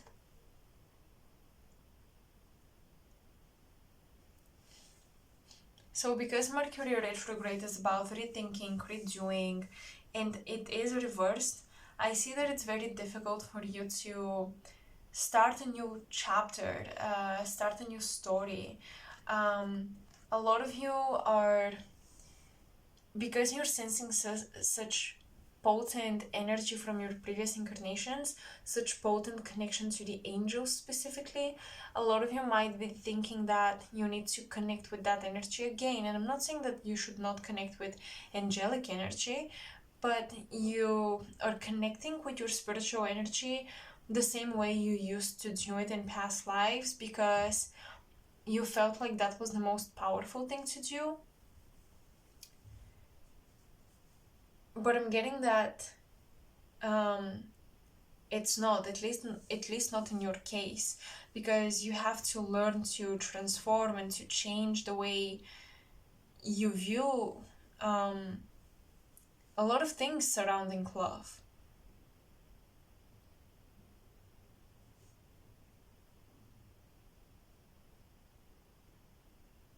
Maybe you've been convinced that your partner needs to be your leader or your guide, or that you should be the one leading your partner. Maybe there are different prejudices and conceptions that conceived notions that you have around love and how it should be done, how is the right spiritual way to do it. Let me tell you, these things must collapse, and if you don't try to break them down yourself and to work through them, I think that your love life will force you to work on them.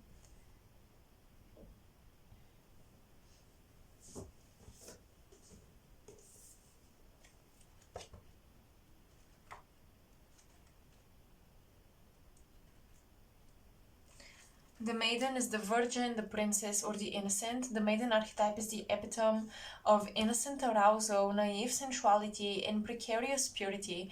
She's compelling and addictive because of her flawless and youthful glow. She's the first archetype in the trifecta of maiden, mother, crone, and rightfully so, because she has oh so much to learn.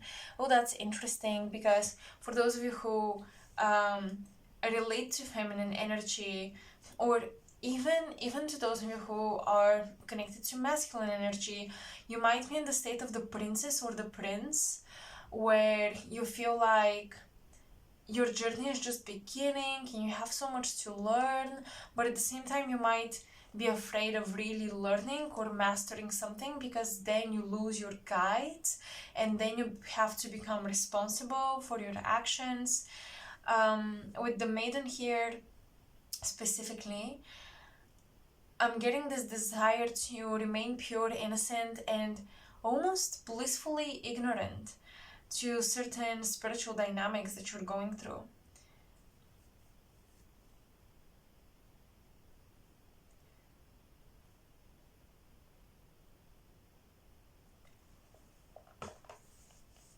And even for those of you who resonate to be the divine masculines, I feel like you might be stuck in the very beginning stage of the hero's journey where you haven't yet discovered your power. New worlds are just opening up for you, but you don't know and understand anything about it, so you cannot become the, you know, the king or the warrior or the one responsible for how your world is shaped. You're kind of just at the mercy of something greater because you're afraid to see the greatness within you and become your own teacher, your own guide. The maiden is perfectly positioned for trouble to come her way and subject her to a challenge that leads to the next phase of womanhood. She must grow up, yet hesitates at the threshold, enamored by the charms of youth.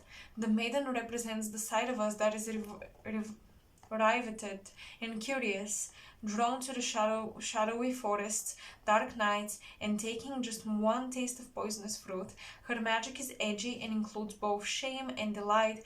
Let yourself fall down the rabbit hole, young one. So this is much like Alice in Wonderland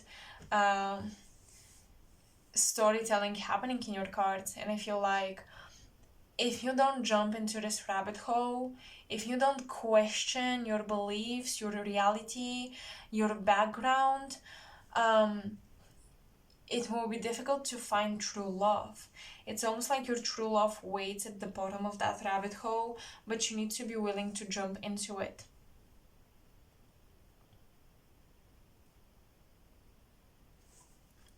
Let me pull some tarot cards. So is there like a specific person you have a contract with? The Emperor right off the bat. Wow.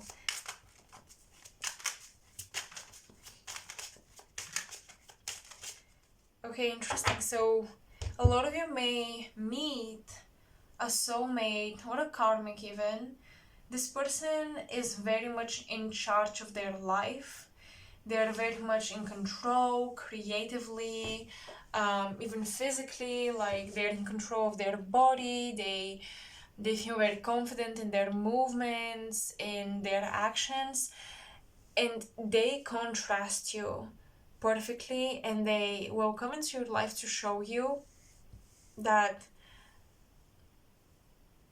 I almost feel like you always believed you wanted certain qualities in your partner before you realized that you actually wanted to be these things yourself. And for example, oh, I want a very extrovert partner that will take me places and show me the world. When later down the path you realize, I want to be the brave solo traveler that meets new people and travels the world and is not afraid. So with the Emperor, I think you will meet a partner that will show you everything that you could be. And I gotta be honest, you may have some resentment or jealousy even toward this romantic partner for all the things they've accomplished, for all the things that they've done, because you don't just wanna receive this from them, you don't just want them to give you stuff, you wanna create these things for yourself. The camel was said to be independent, so you want to be able to provide all these things, all these great qualities you want to obtain by yourself, for yourself. Some of you may have like North nodes in Libra in the first house, or Pluto in Libra in the first house, or something like that. Powerful Libra placements, but in the first house, because I'm getting how your identity used to rely on something outside of itself, and you need to learn how to have it rely on you only. You may have even an Aries rising, or I'm getting more so Libra rising with these cards actually. Your partner could be an Aries, or they could have like strong Aries placements, Aries rising, 4th house, 10th house, sun or moon.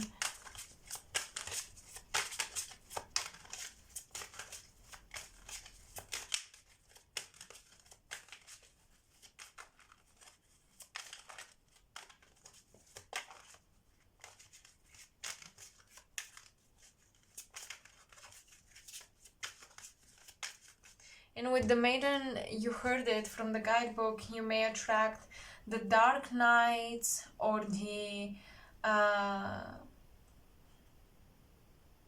shadowy princes and figures. Like, you may attract basically people with a psychological makeup placed within the dark triad. You may attract like darker archetypes, people with expressions of those archetypes, not fully, but maybe to some degree, and you may wonder why that is.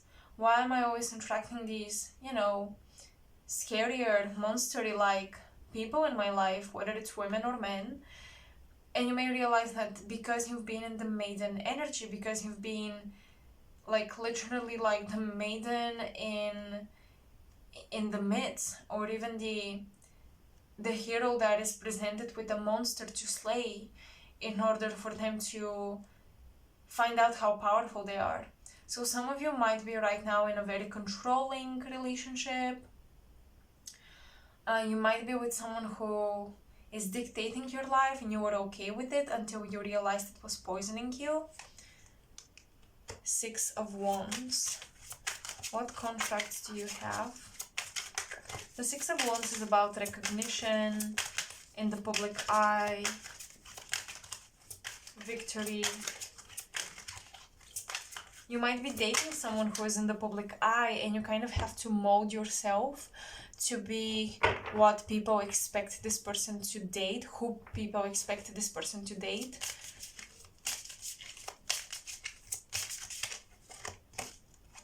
Two of Pentacles reversed.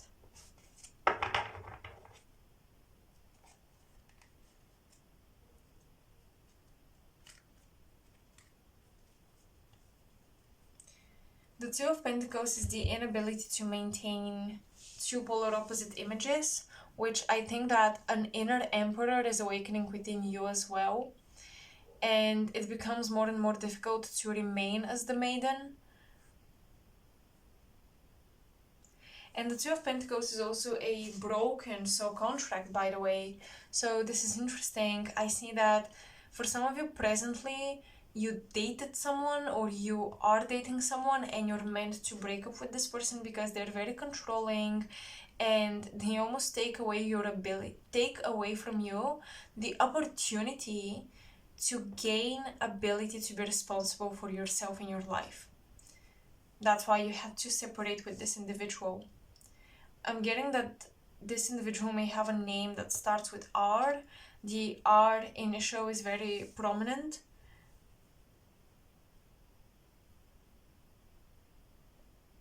And with the camel, I'm almost thinking of like Camilla or Cameron, like names.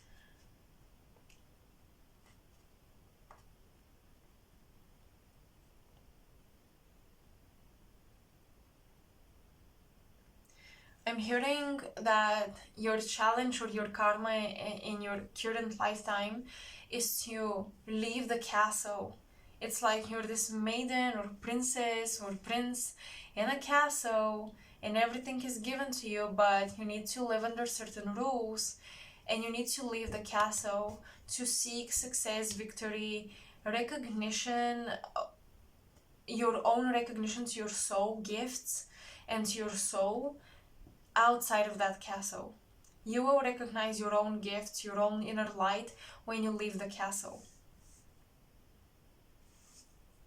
So this could look like leaving a relationship, leaving very authoritative parent figures.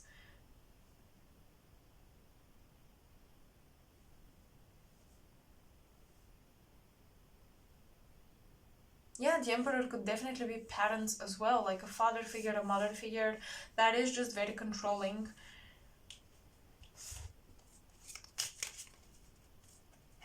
What were the past life contracts?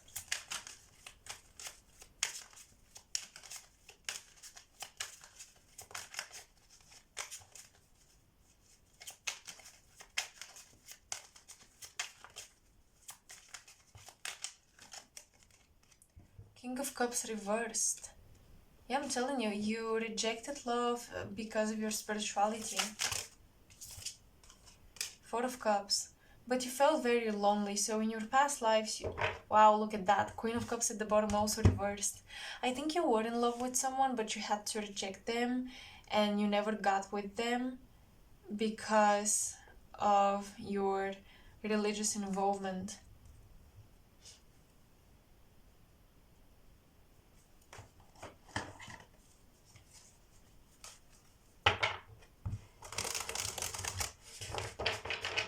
What is the contract between you and this person?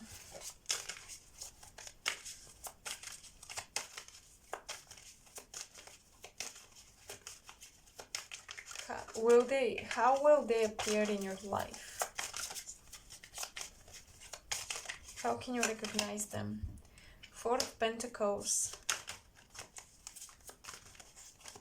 Wow, interesting. I think that this will be an individual that wanted you in a past life and you rejected them because of spirituality. In this lifetime today, this will be an individual that you deeply desired, very, very, like, deeply and passionately, but they deny you access to themselves, or they're closed off to you. They could be an earth sign, Taurus, Virgo, Capricorn.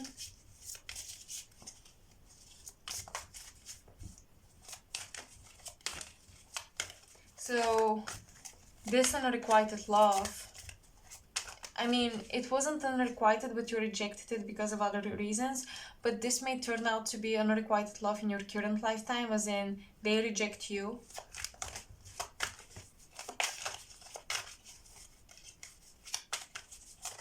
Wow, okay, I'm hearing those of you who have like Libra placements, Libra rising, Libra sun, this individual that rejects you, that you wanted back then but you couldn't act on it, and now you want it really, really bad, they run off with another Libra individual, and they're running off with this other Libra to almost to trigger you to look within yourself, like, okay, you know, why this person and not me?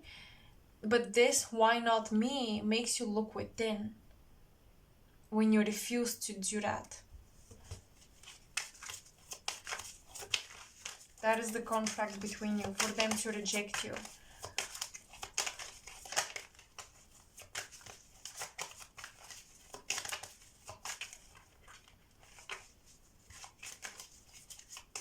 So I'm telling you, if you have one or maybe even two people in your life, love interest of some kind that you felt like you really, really wanted, you were physically super attracted to each other, it's very likely that you rejected these people in past lives because you prioritized your spirituality, and to a degree they're here to tempt you and to crack you open, but not in the way where, oh, you gave into temptation and you forgot about your spiritual goals and intentions, but to crack you open to the idea of experiencing sacred sexuality and a sacred essence within your sexual energy. They're here to trigger your Kundalini. And very often, the trigger of the Kundalini starts at the base chakra through some sort of physical experience that has to do with our sensual energy. Sometimes you can stimulate that through meditation, but sometimes it can be triggered through relationships.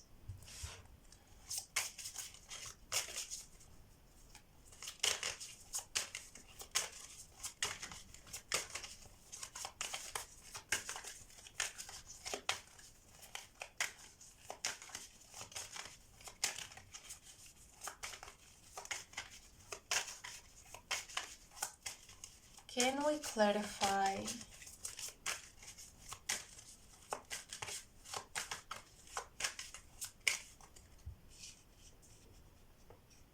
the angelic energy. I want to clarify this connection in past lives to this angelic energy. What contracts, entanglements do you have with it today?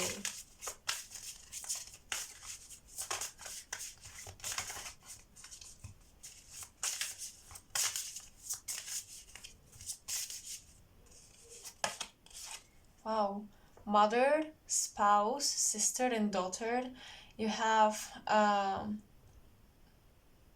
nada and the bender nada. So the word in my native language literally translates as a bender, like in the Avatar universe with the air bending, water bending, etc. But it says nada, which is one of the ascended masters, and I think she was the twin flame to Archangel Michael or someone. I need to check.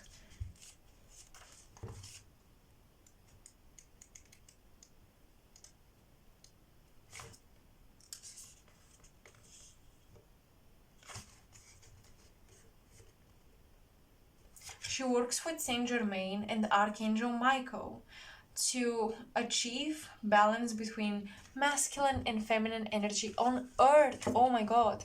Earth changes, climate changes, transformation, and this angelic energy is very androgynous. So it's even possible that in one of those past lives, you were maybe attracted to the same gender as you were, and that felt like it was wrong to you. But that was because you were tuning into some androgynous energy that had to do with the balance of masculine and feminine.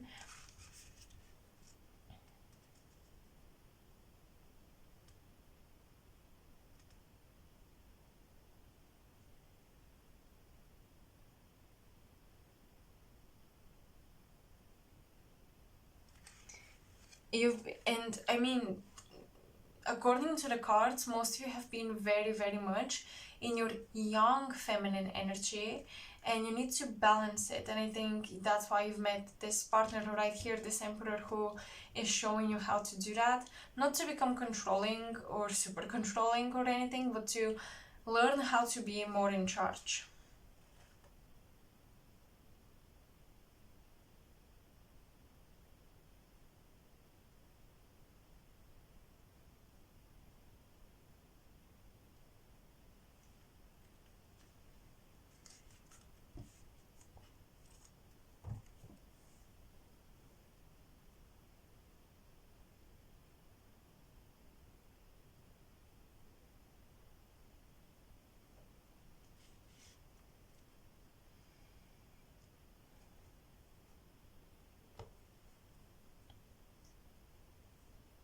I'm trying to see what else I'm sensing from the cards.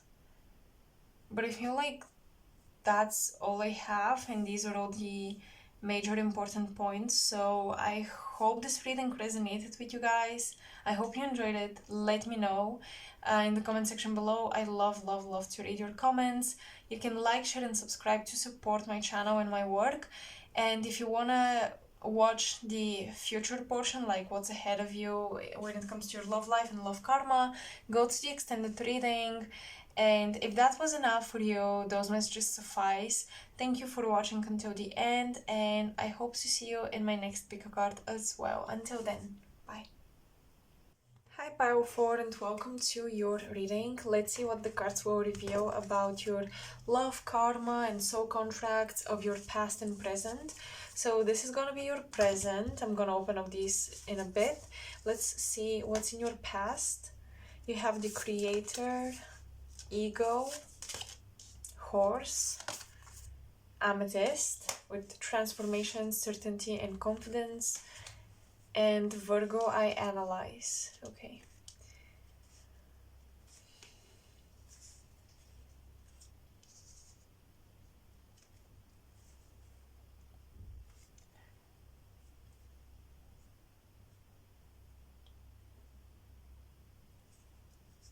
The first thing that I'm tapping into is native energy, specifically Native American energy, but it could be just this tribal sense of an old lifetime living in the forest or in the mountains. I'm just getting this very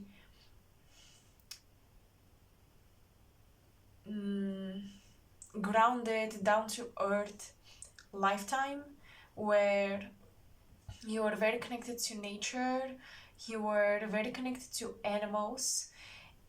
It's possible that the ego and the horse were like symbols or emblems for your tribe, for your nation.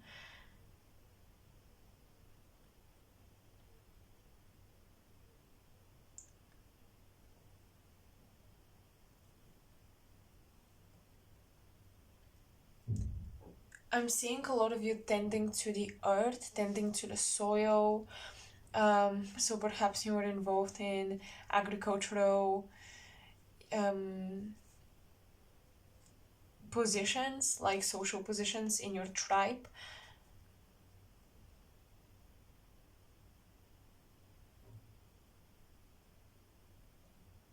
I'm hearing a lifetime of freedom. With the Creator card, your past lives when it comes to love were very much freedom based. I feel like you weren't chained down by a relationship, by a title. Um, I think you truly came together with people because you were in love and because you decided to do so.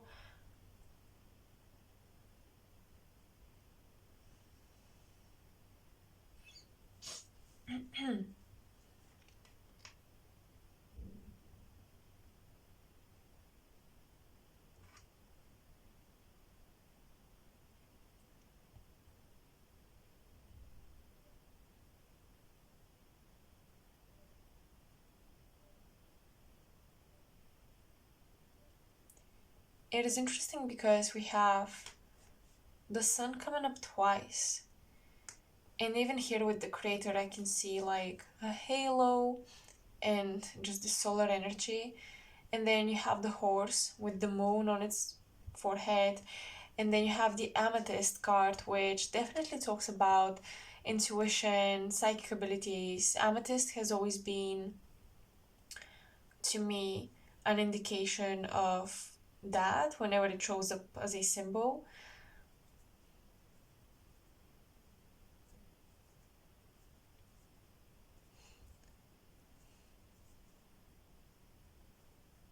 So for some of you, I'm getting a couple, like a lifetime where you were a couple with, so one person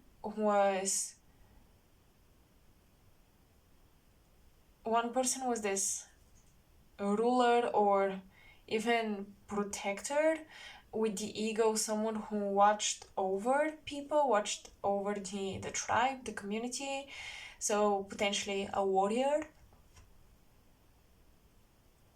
While the other was a shaman or a healer, something along those lines. I'm hearing a powerful combination. So you coming together, there was this one individual, this soul that when you came together, it's like you were really completing each other and you were really made for each other. I'm hearing like the earth supported this union, um, this union of souls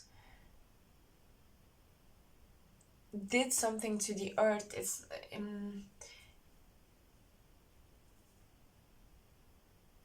It linked to the earth's heart chakra. So I think that if you link to the earth's heart chakra in this lifetime, whether it is through meditation or visualizing or maybe even yoga or some sort of physical activity in nature, connecting with the heart of the earth, I think will call in the soulmate from this past life. for many of you, this soulmate was the ego and you were the horse. And I'm getting this energy of one was watching over the sky, the aerial area, and the other was watching over the earth, over the ground. So you were covering the air base and the earth base together.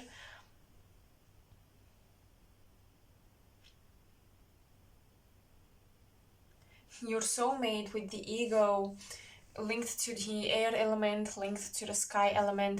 Your soulmate was like blessed by the gods to be a ruler of some kind, because I feel like for many of you, your soulmate is archetypally represented by the ego. For some, the energies could be reversed, just saying that this happens sometimes, like you could be the ego and you could resonate with being the ego in that past life and them being the horse. But that ego individual in your past lives, they were blessed by the universe. Like, it was believed that they are some sort of chosen ruler, and you, on the other hand, feel like you weren't necessarily chosen in that sense, like, oh, you should rule, but you were gifted in ways that made you different from other people, especially gifted in the healing arts and especially gifted within the shamanic arts. So yeah, you're this shaman healer type of individual, and I think that's why your union and you marrying each other felt so sacred, and it was so supported by that tribe at the time.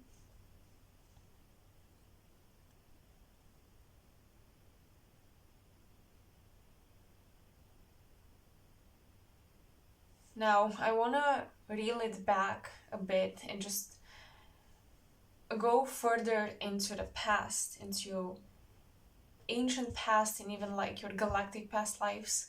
And I want to see what comes through there. Now, as far as I remember, Virgo, the constellation of Virgo, is within one of the sleeves uh, of Orion.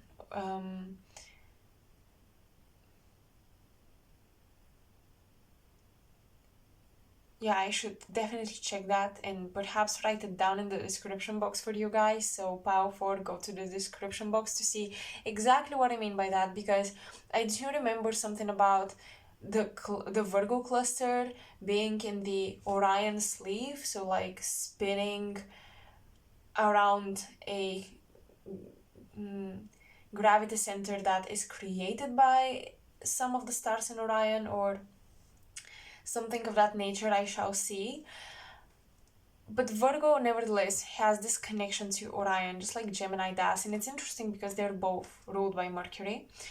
And here we have the Ego constellation or the Aquila constellation.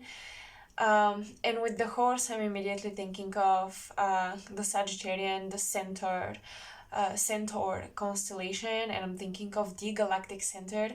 And I told you how this solar disk imagery here with like all the lines going toward it, it's not just the sun, you have these very particular lines on all the cards going toward it. I think this really references the galactic center here. So I'm getting some sort of warrior incarnations, galactic fleet incarnations, where love happened for you, meeting with soulmate happened for you. I think that a lot of you have connections to the galactic center, and the galactic center, as in terms of starseed origins, has to do with basically starseeds who are very open to all sorts of cultures and all sorts of beings and people, because within the galactic center you have all sorts of beings from all over the universe coming together, working together. So I do see you working with forces from the Aquila constellation and potentially the Orion constellation. And I think that for a lot of you, if you were to tune into your soulmates, like lineage, starseed origins, you would definitely tune into some Aquila energy. And whenever I've tuned into Aquila energy, I've always felt like very, very strong, masculine, technology oriented codes and energies there. And with Orion, it feels, I would say, quite balanced. Even the technology versus nature juxtaposition when it comes to Orion still feels very, very balanced. So I think that you will be able to recognize your soulmate, and or maybe we'll see with the tarot cards if this is your soulmate, if this is someone that you should be with, but you will be able to recognize this person that you've had these native past lives with, because they will be in some sort of leadership position, in some sort of progressive community or company that wants to progress when it comes to technology and cyber progress. Like they're into this field. Okay, I feel that very strongly. For others of you, I'm getting that one way you will recognize your this soulmate from this past life is that they carry strong relationship to solar deities or even to the Egyptian god Ra. They may associate themselves with Ra. They may have like a little altar dedicated to him.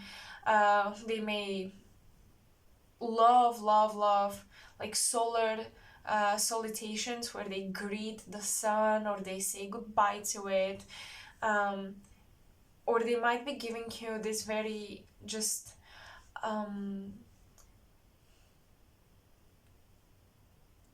kingly leader based feeling around them, a leader oriented feeling and aura. They're giving off this solar kingly aura, and even if it's a woman we're talking about that is the ego, she's still giving of that solar queen like aura, with a very, very big heart, but at the same time knows when to be tough and to step up in this leadership position. So definitely for a lot of you, your soulmates are leaders. They're leaders and they're pioneers, and for a lot of you, they're involved in pioneering the technology field.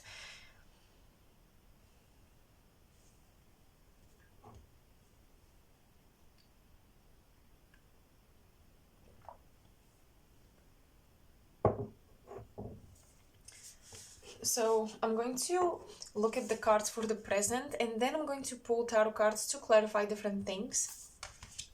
In the present, you guys have the Tempo. You have the Swan. Okay, I will be reading about the Swan. The Earth element reversed, and remembrance resurfacing of past lives, of past feelings and emotions. Okay. So, really quickly, let me dive into the Swan. We have water. The water element come through with this card. Swans are known to be loyal. This is one thing I know about them. And definitely symbols of love. But let's see. Effortless creativity. Okay, I love that it ties in with the creator. Sensitive mystic with the amethyst. And elegant power. Oh, elegant power. Oh, I love that. Oh, this is it. Oh my god. With the horse and with the ego. Now, I think that your soulmates had this very obvious power. Like they were exuding power, while you guys were more subtle and elegant in the way you exuded your power. And it does make me think of how the horse, you know, it's definitely a powerful, mighty animal, but they're so elegant, the way they run and walk, and they're just like so beautiful.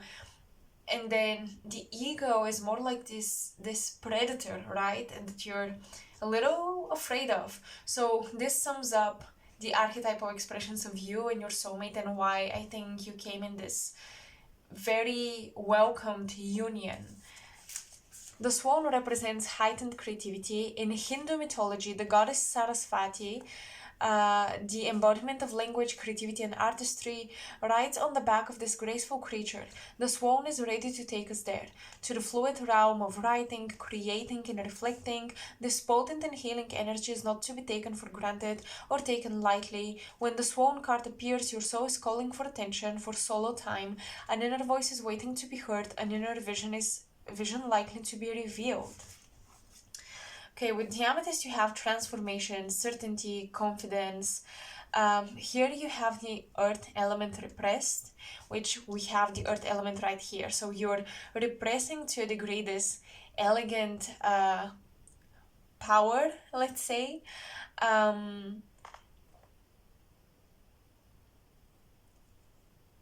even to some degree, I can see how you might be repressing your connection to nature in this lifetime.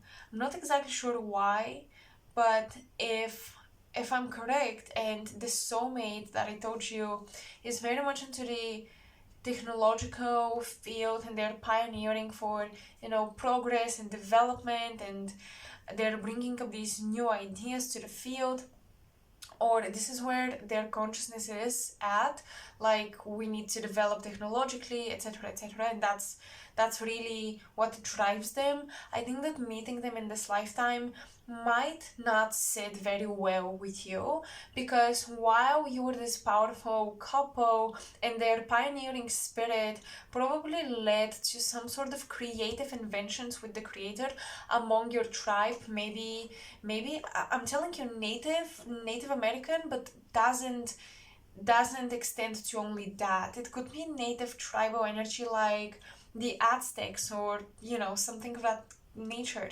And it could be those quote unquote tribes that slowly build up civilizations. They build great architectural structures, etc. So I definitely see how it's very likely you were connected with someone that pioneered in pioneered for building a civilization. Um, they wanted to advance your community, your tribes, and your people. But I think that this spirit that is so focused on advancing will be of disservice to you, as I see that you are still the swan and you're still in this creative but gentle energy with the remembrance card. I love how she is wrapped up in leaves and vines, and she is coming out of the sea. She's still connected to nature. You guys are still connected to nature. Now, again, whether female or male, you are the ones connected to nature, and you still, I feel like you're trying to advance that. And you're trying to like focus more on the, I want to say, spiritual aspect of societal progress, and this soulmate of yours may hold you back a little bit, as in they may be too down to earth.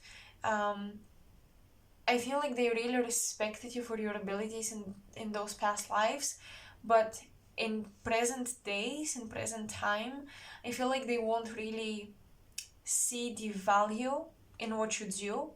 And Spirit is saying that just because you feel this powerful pull toward them, and you feel like they're a powerful partner because they've been at some point, doesn't mean that you have to play this life with them one more time.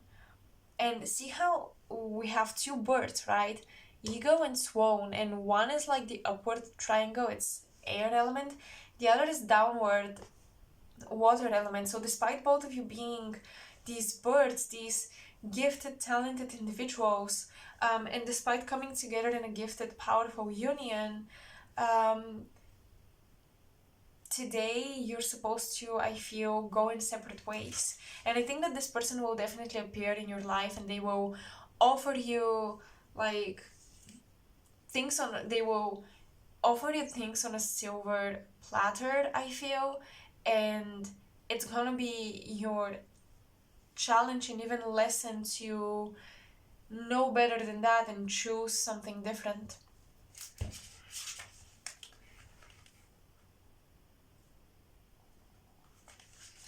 So let me start clarifying things for you guys, but first I'll take a sip of my coffee. All right.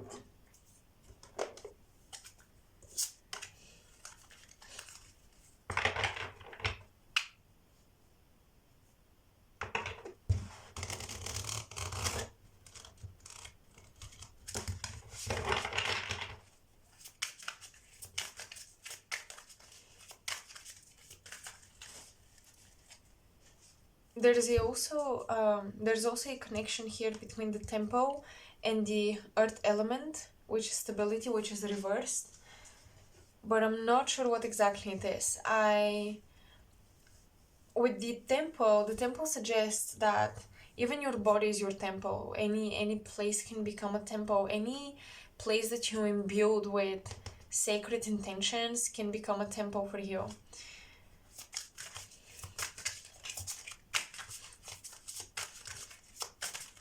Pile 4, you're very creative, you've always been, but with the amethyst and even with Virgo, I analyze Virgo is an earth sign, but it's ruled by Mercury. So I see that in this past life, despite the strong connection to the earth, you were slowly beginning to drift up toward the sky. Even with the horse, this moon on the forehead makes me think that your imagination, your psychic abilities, your creative abilities started to force most of your energy into your upper chakras. So your upper chakras became hyperactive. And here with the tempo, but the earth element reversed, I see that in your current incarnation, you may be very creative, very linguistically gifted. You may be an amazing author. You may have beautiful stories to tell. You may even be inspired by remembering some of your past lives. However, I see that you have been losing a bit of your connection to the earth and the ways of nature. And I think that the soulmate will come and they will sweep you off your feet with proposing these exciting ideas on how you can get this done and have this creation and create this product and that product and grow, etc. But they will also, like, they will come with a gift. They will be helpful to you. You will be empowered by being with them, but at the same time you will be unplugged from the protection of Gaia. And there is something I learned about, and I cannot for the life of me give you like information on where I learned it, but I remember it. So somewhere along my spiritual reading sessions and studying different concepts, somewhere I picked it up, and ever since then I've tried this. It's to imagine that there is like a shield or a disc that I'm standing on. It's slightly beneath my feet, maybe a couple of meters beneath my feet, and I charge it with earth energy and solar energy, and that's how I protect myself. And I even think I remember the name. It's called Maharic Shield, but I don't remember where it comes from. that information. It's not coming from me, just saying. So if you look it up, you may find it. But I'm now having a vision of this Maharic shield, how it's like your spirit is floating further and further away from your groundedness and your ability to be shielded by the earth, and for your ability to have your body's immune system and nervous system be suited and healed by energies coming from the earth. It's like with the soulmate, you're tuning in a lot within the astral plane, and you're becoming very, very, very sensitive, and easily influenced by energies that do not come from the earth, and they do not necessarily come from our sun. I feel like they come from different planetary bodies and maybe even other constellations, and like the collectives there and what they intend for the earth. Something about linking yourself into foreign sources of power is taking away from your protection. It's taking away from your connection to this planet. It's taking away from you tapping into the ascension codes of the earth.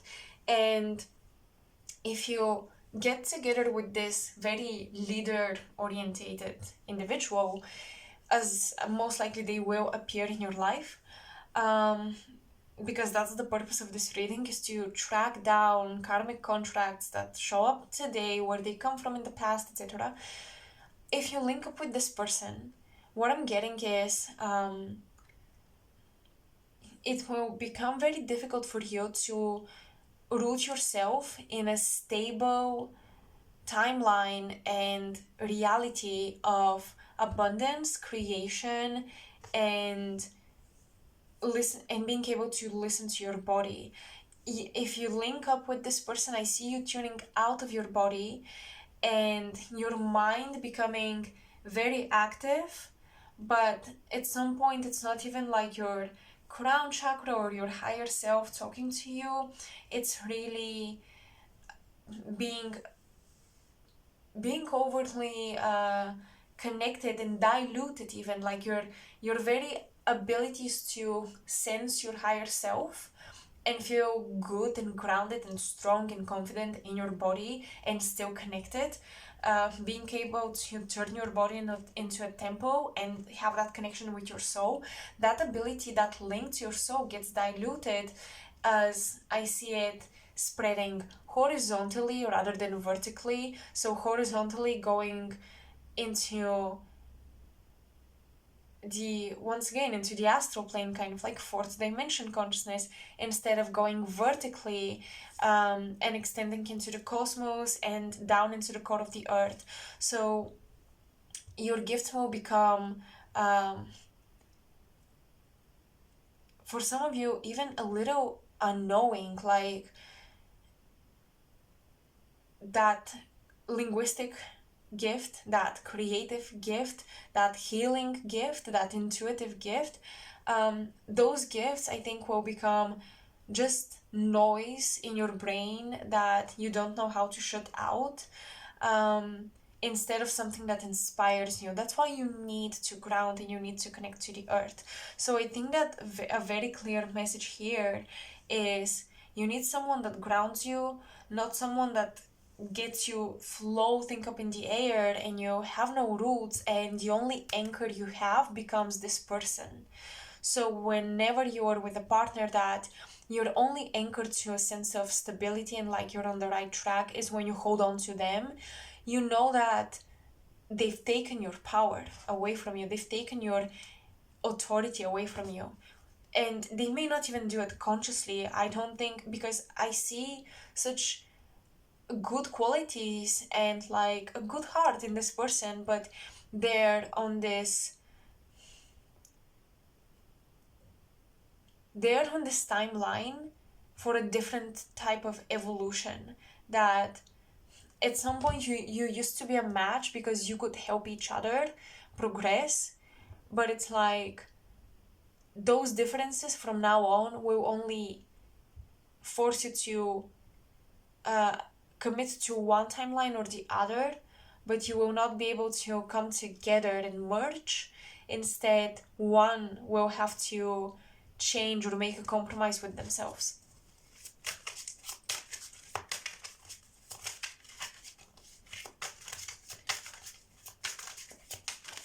What contracts in love do you guys have? Supernova, outburst, explosion, and surprise. To me, this card has always looked like a labyrinth that rearranges itself. So let's see what else.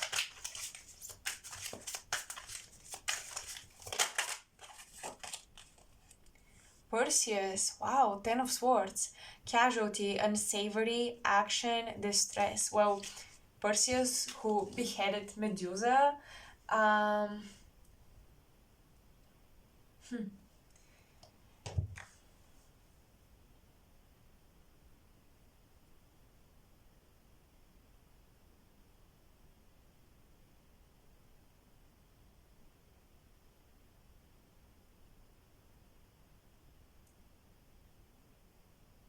yeah, I think that you're definitely in this lifetime in for a dynamic, for a relationship where the person tries to convince you that your gifts or even your beliefs are the snakes in Medusa's head. Like, you need to cut them off because they're not going to function in society.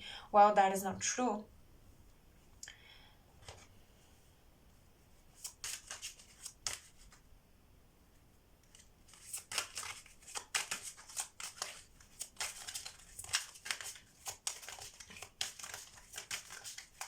Clarify the Virgo energy. Clarify the Virgo energy, please.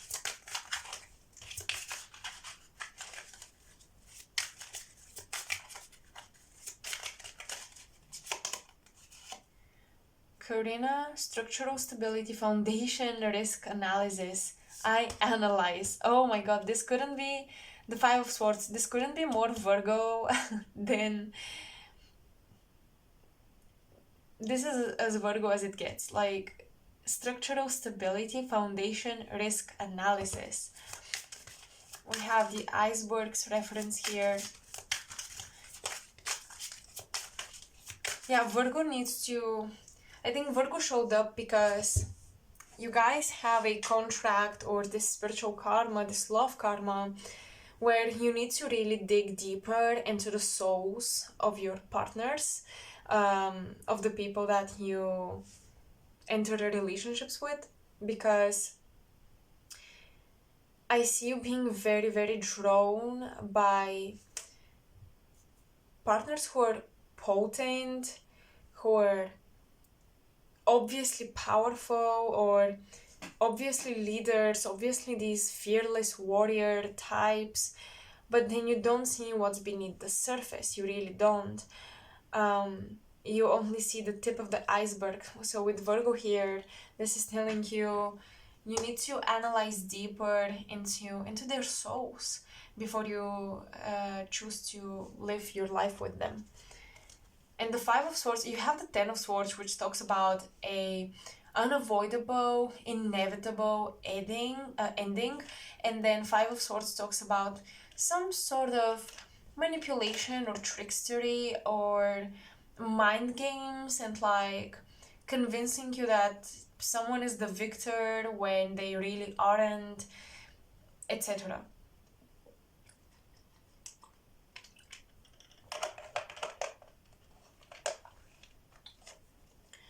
I think this has strong Orion energy all over the cards. I definitely think you're dealing with a soul that has Akashic records within Orion and within Aquila, in the Aquila constellation. Wow, you are more like this galactic center being that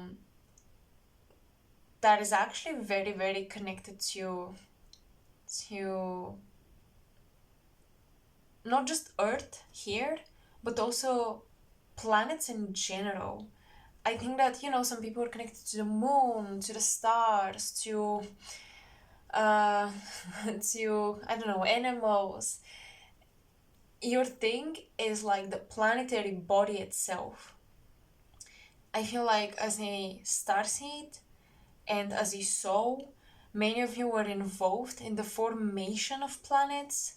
Like you would be involved in the intention of creating the core around the planet, and then the all the elements swirling around it so that the planet can be created. That's what you were involved in.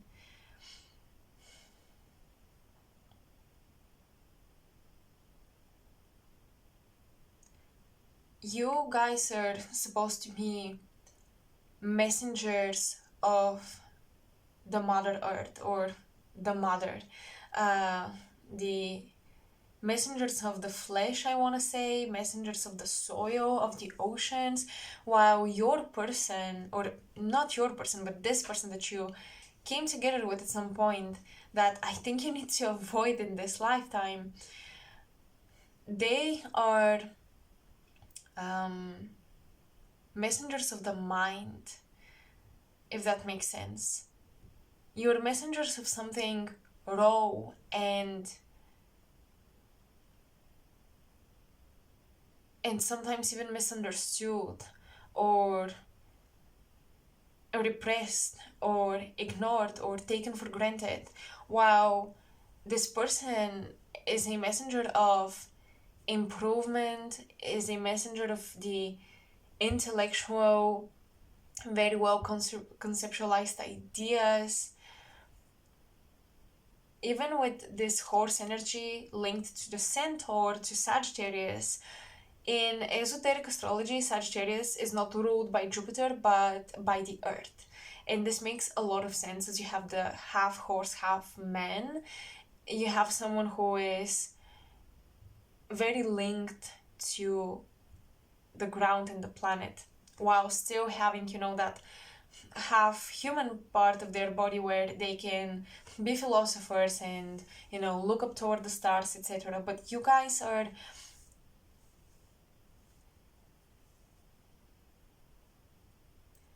supposed to embrace your powers, especially things that you may believe will push away a potential partner. This is something that I see you have karma to work on. You have to embrace your powers and to become a messenger of the unspoken layers of this planet, and not fear it. In fact, I see many of you getting involved in poetry.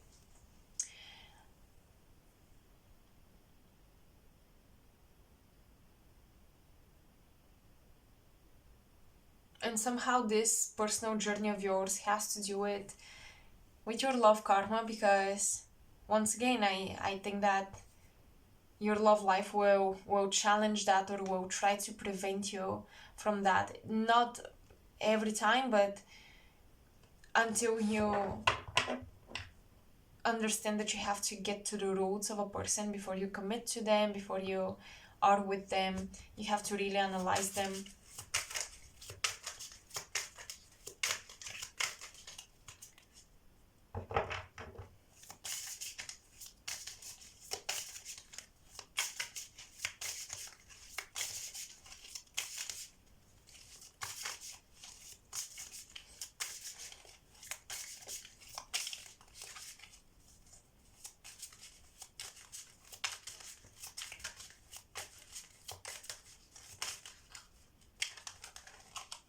Aquarius, justice, social justice, radical effort, and rebellion. And Cruz, or Grus, sorry. The Water Queen, or Queen of Cups, longevity, commitment, and eternity. Look how much birth symbolism you guys have.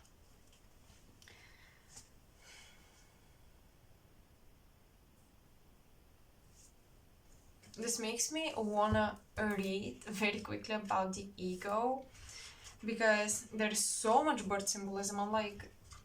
I'm missing out on something here.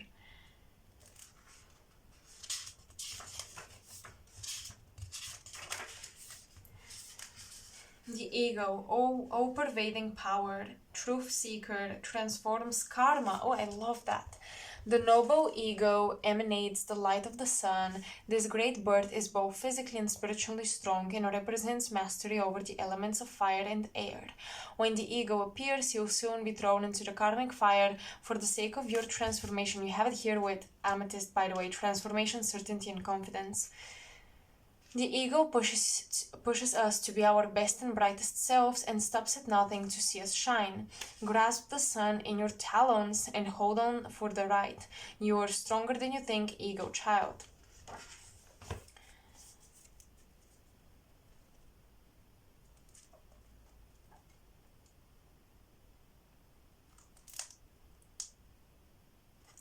The horse is momentum, freedom, expansive energy, and force. The horse represents the most masterful form of earth energy within the deck.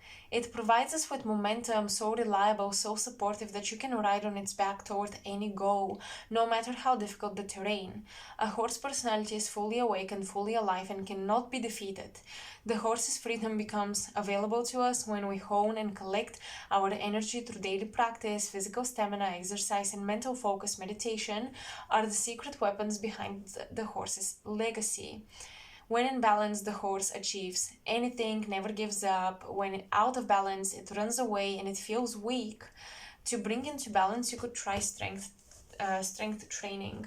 So why I read these two? I wanted to see if there are any further clues about this birth symbolism. But I'm not getting anything else, anything particular out of these descriptions.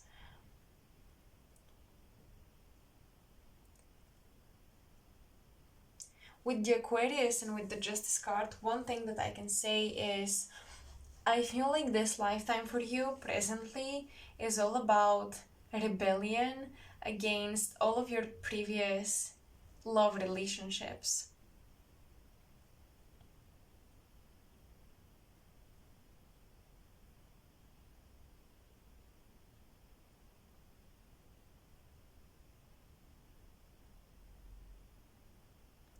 Something I was getting while reading The Ego and the Horse was about this temple card and how I feel that many of you guys, because you're so connected to the earth, and if you do further even connect with the earth, if you try to make that connection conscious, basically, I can definitely see how your body will be a transformative tool for all of your partners that come in contact with you and merge with you.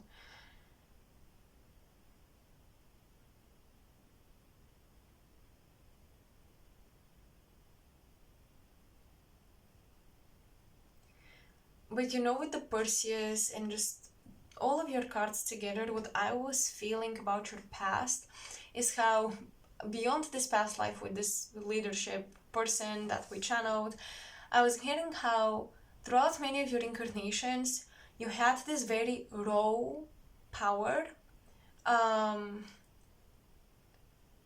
that attracted these very, not controlling, but these power-hungry souls. Souls that emanated some qualities of goodness and loyalty and strength and stability and protection, etc. But they were very drawn to you, almost as if they wanted to taste that power, to come in contact with you, to gain something out of this contact. So even today, you may be feeling like sometimes your partners use you for energy, even when it doesn't make sense. For example,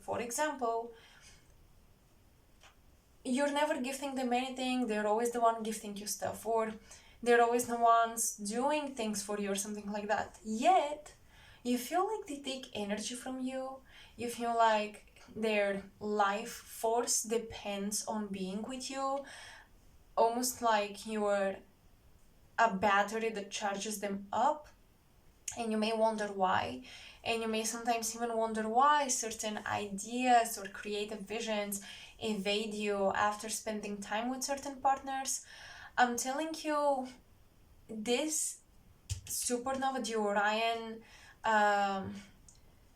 symbolism that came through with the constellations, and how you might be linked to the astral plane horizontally rather than vertically. This feels like you attract people, and specifically romantic partners, that are drawn to you because they can feed off of your psychic abilities, or they can feed off of your energy, of your creativity, of your inspirations, and transmute them and take it for themselves. Because I'll be honest, I'm getting attracting partners from, let's say, outdated timelines that don't end up anywhere, or these timelines sort of collapse at some point, and the souls will have to redo what they're doing. And I see them coming along with you and kind of taking from your fuel in order to keep going on these timelines, to keep creating, like, building these timelines a little bit further and a little bit further, just to avoid their own karma, their own lessons, maybe their own need to reduce stuff. So, although I love the ego is such a positive imagery, there was something suspicious about the sun, and how she's in water here as well. And the sun shines for you naturally, but the people that you come in contact with, they have to grab it. And even here, it's like colors in the sun are swallowed by darkness. You're attracting, be careful, because you're attracting partners that are literally taking away from your energy, and they may even convince you that you don't have that energy, you don't have these gifts, just to sort of convince you that there is nothing really to take, when there actually is.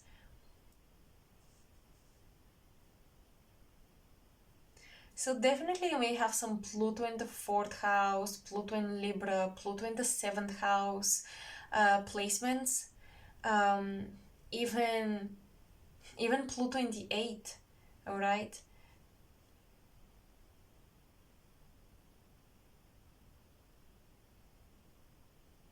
So with this Aquarius, your karma is to stand up against someone, against some of your partners, and to claim that, hey, this energy or this thing that I do, this talent that I have, it's actually pretty damn important for humanity, and I'm actually serving humanity greatly. Do not diminish that, do not belittle that, because when they do it, it's easier for them to steal from you.